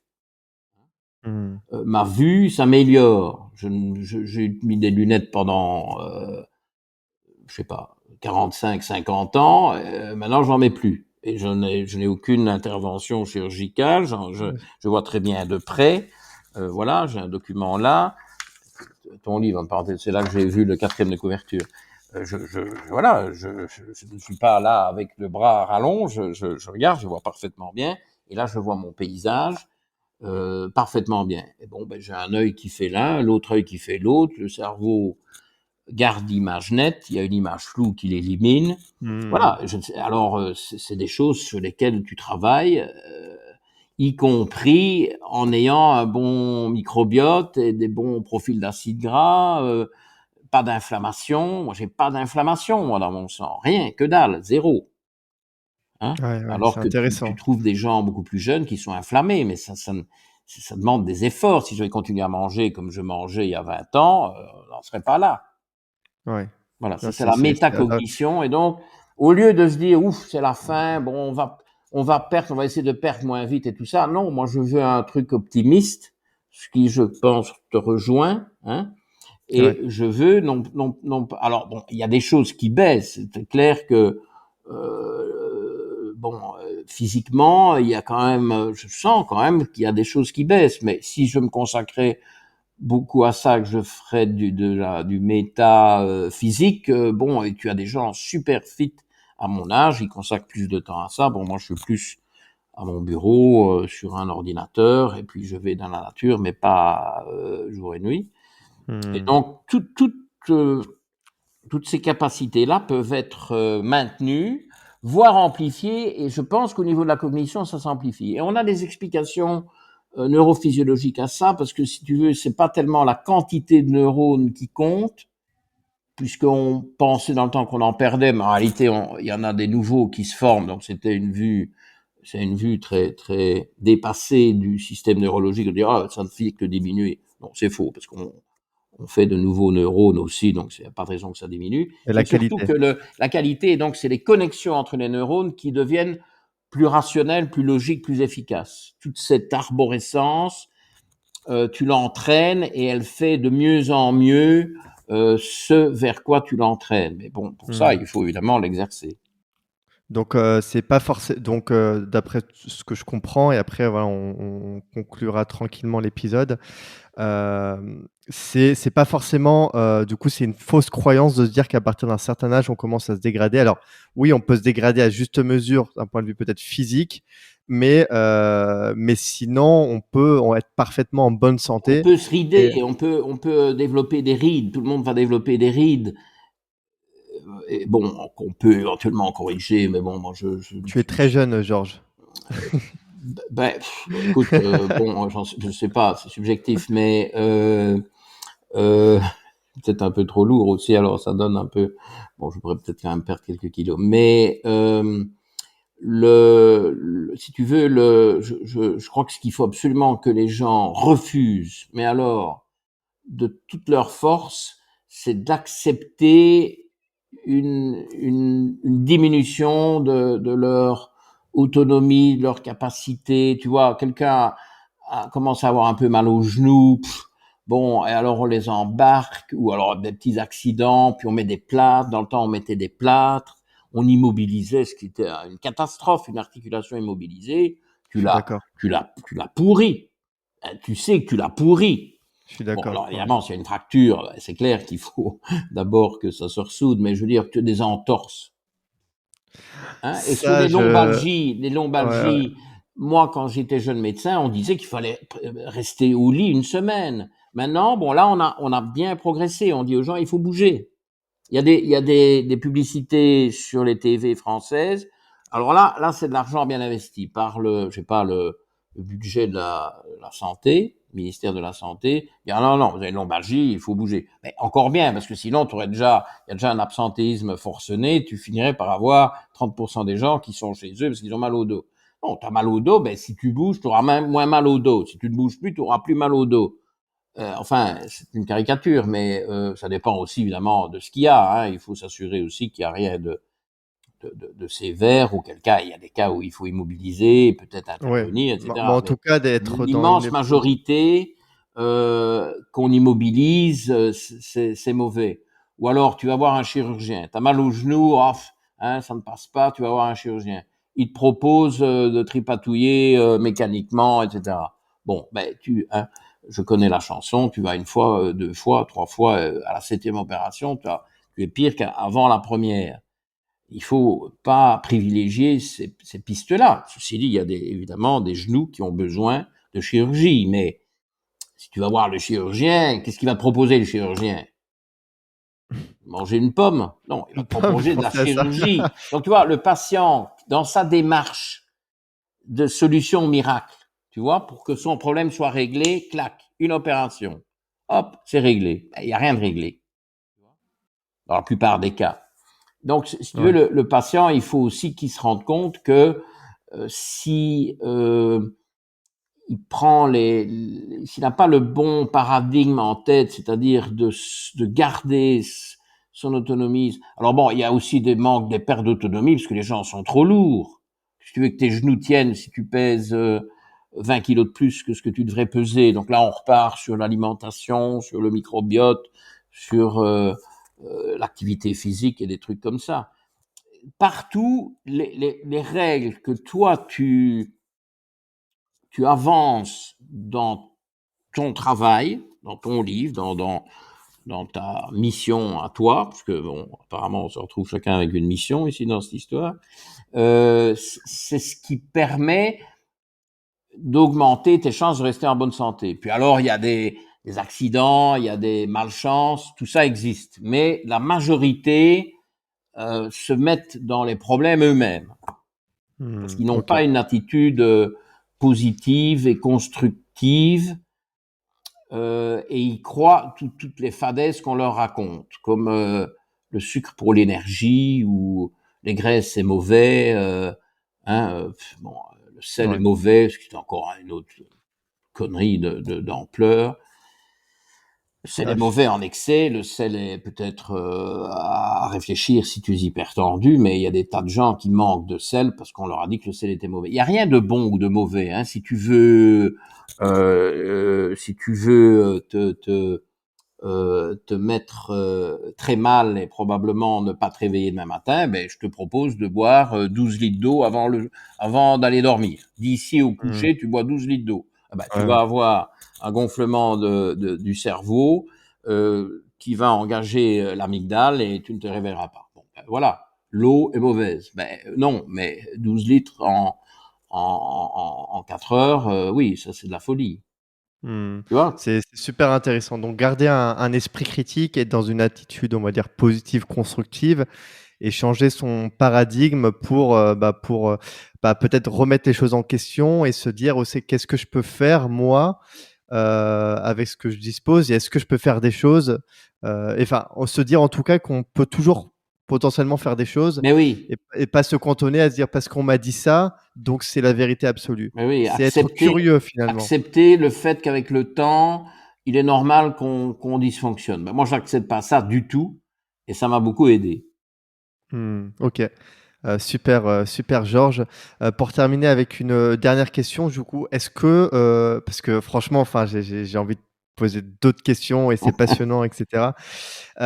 Comme, qu'est-ce qu'on peut faire nous aujourd'hui? Donc, on a vu qu'il y avait ceux qui avaient ce paradigme-là et d'autres qui l'avaient pas, mais en tout cas, est-ce qu'on doit se diriger du coup vers un médecin fonctionnel? C'est si on veut on veut se prendre en main, est-ce qu'on voilà, on va sur Google, on cherche médecin fonctionnel?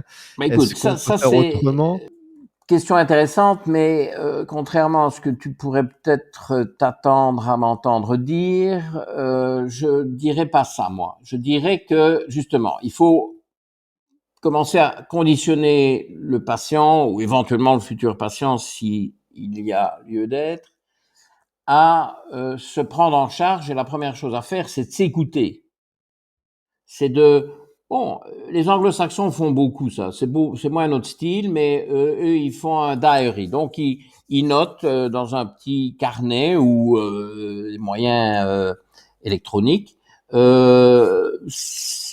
quand ils ont une mauvaise journée ou quand ils ont eu mal au ventre ou s'ils ont de la diarrhée ou des choses comme ça ou mal à la tête, de noter ce qu'ils ont mangé, éventuellement ce qu'ils ont fait, s'ils ont bu de l'alcool, enfin, bon, ce qu'on n'est pas obligé de noter, enfin, moi personnellement, je ne pense pas que je noterais, j'essaierai de retenir et d'en tenir compte, et à un moment donné, de dire, bon, il y a quand même des schémas répétitifs là.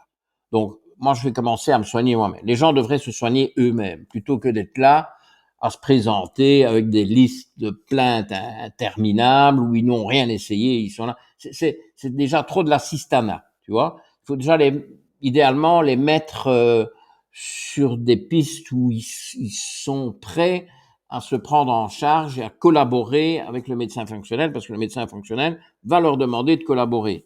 Bon, maintenant, bien entendu, ici, c'est des généralités. Si on est au plus mal, bon, on va pas chipoter comme ça, on doit consulter. Mais c'est bien de justement, l'exemple que on donnait tout à l'heure, là, de la conversation téléphonique avec mon assistant, mais si c'est ça le problème, que chaque fois qu'on mange un aliment donné, et qu'on est mal après, eh ben on arrête de le manger. Et si le problème est réglé, est-ce qu'il faut aller investir dans de la médecine fonctionnelle? Je suis pas certain.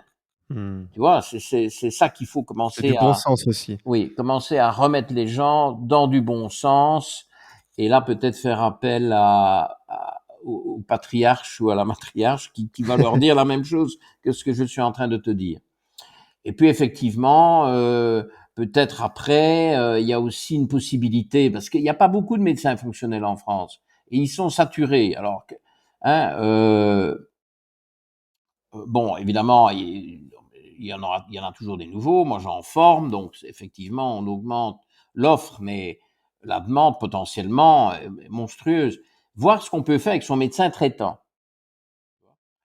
Peut-être que le médecin traitant, je donne toujours l'exemple de la vitamine B12. Voilà, c'est une analyse qui coûte rien, que tout médecin traitant peut faire.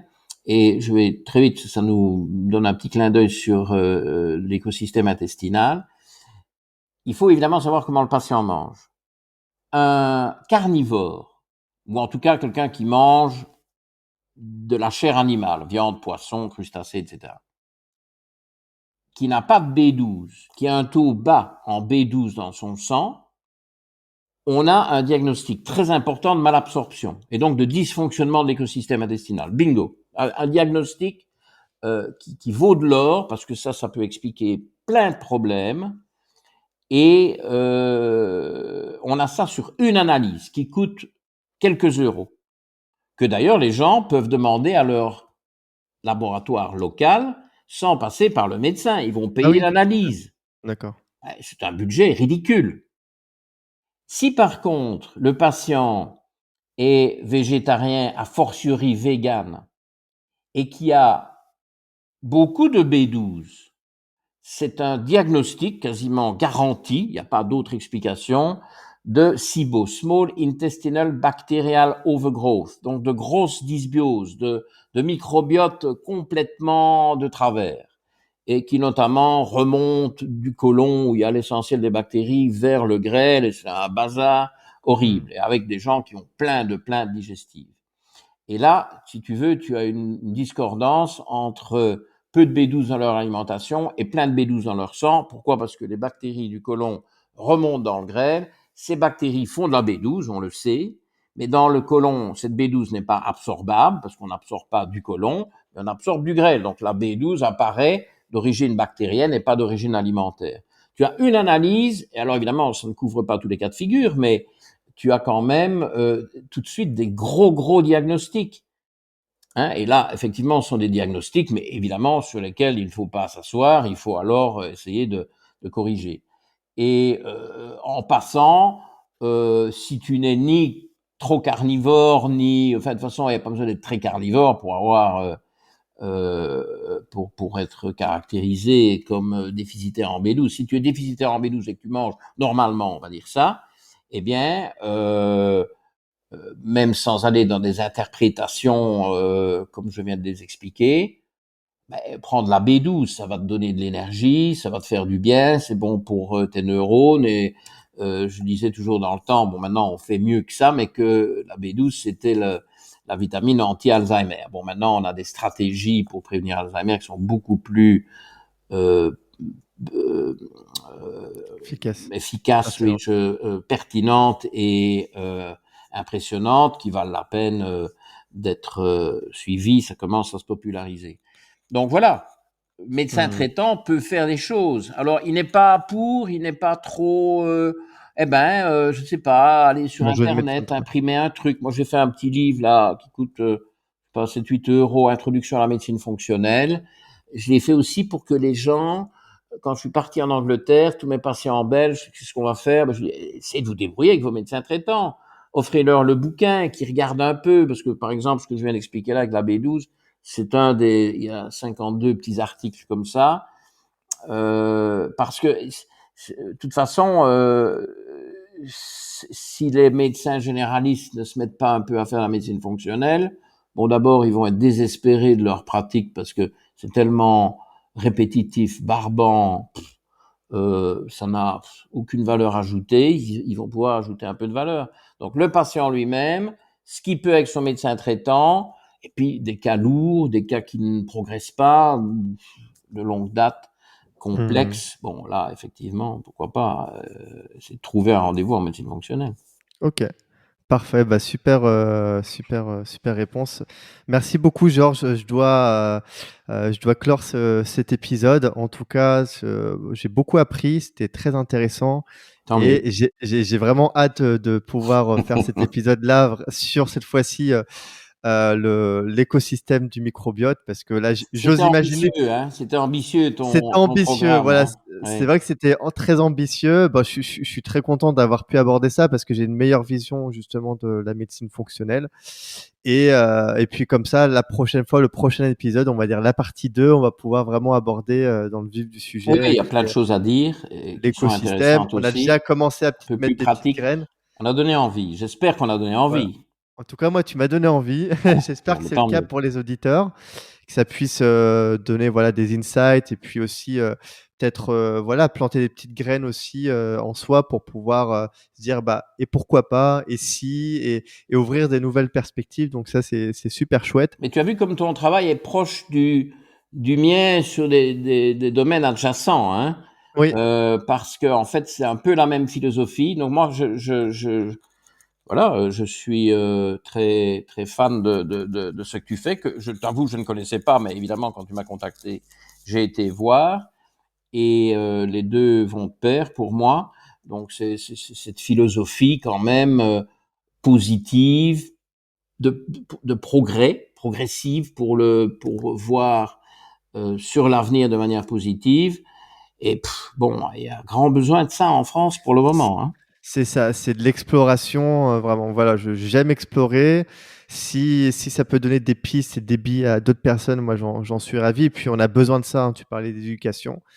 Et pour moi, l'éducation, c'est quelque chose qui est important parce qu'il y a de nombreux, on va dire, nombreuses croyances qui sont figées. Ouf, Et voilà, c'est des les fois dogmes, les des mythes, dogmes, voilà. j'appelle ça les mythes urbains. Et alors Les en mythes, nutrition, voilà. je peux dire qu'il y en a une liste, Ah, mais ça, c'est et ça ça, m'exaspère, hein. on Ouais. pourra faire un épisode aussi dessus. Si, si. L'histoire Ok. de la pomme, c'était très intéressant. Ah oui, la pomme. J'avais pas pas forcément comme ça. Alors tous mes collègues qui mettent, oui, ben, des nutritionnistes, mais leur logo c'est une pomme rouge de préférence ou verte.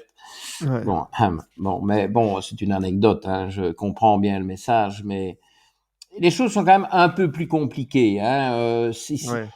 On va arriver à rien avec des trucs hyper simplistes, hein. Ah oui, non, tu manges très mal. Bon, mets-toi à manger des pommes, ce sera beaucoup mieux. Bon, minute. Il y Ouais. a quand même un peu Il plus y a une sorte de de recherche réflexion. et un peu plus Tout d'éducation à à fait. donner, mais on en donnera. OK, bah, parfait. Écoute, je mettrai en description, ton site internet et puis le livre dont tu nous as parlé, Introduction à la médecine fonctionnelle, qui se pense très intéressant et je vais y jeter un coup d'œil et Peut-être puis, les vidéos YouTube et je sont mettrai vraiment c'est voilà de et je mettrai l'éducation pure, ça, hein. C'est parfait. des petites tranches d'éducation. Et bon, j'ai des bons retours parce que les gens disent: «Ah mais ça m'a aidé». Bon, bah, c'est quand même bien de pouvoir aider quelqu'un avec une vidéo gratuite, hein, Tout à fait, qui est là, qui n'attend qu'à être vue. tout à fait. Alors pourquoi pas? Bah, je mettrai en plus les vidéos YouTube. D'accord. En tout cas, merci beaucoup Georges. Merci à toi de Voilà. m'avoir invité. Avec C'était plaisir. vraiment un plaisir et puis, bah, on va se programmer ça pour, cet autre épisode-là. En Quand tu attendant, veux, je tu te reviens vers souhaite moi. une ça marche. Je te souhaite une excellente journée. Merci, toi Merci aussi. encore Georges et puis, n'hésitez pas à aller voir son travail, ce qu'il fait parce que c'est vraiment, très intéressant et vous ne pouvez qu'apprendre. Donc, vraiment, je vous encourage à aller consulter, toutes les ressources. Voilà. Merci Georges, à bientôt. Salut, bye bye. Ciao, bye.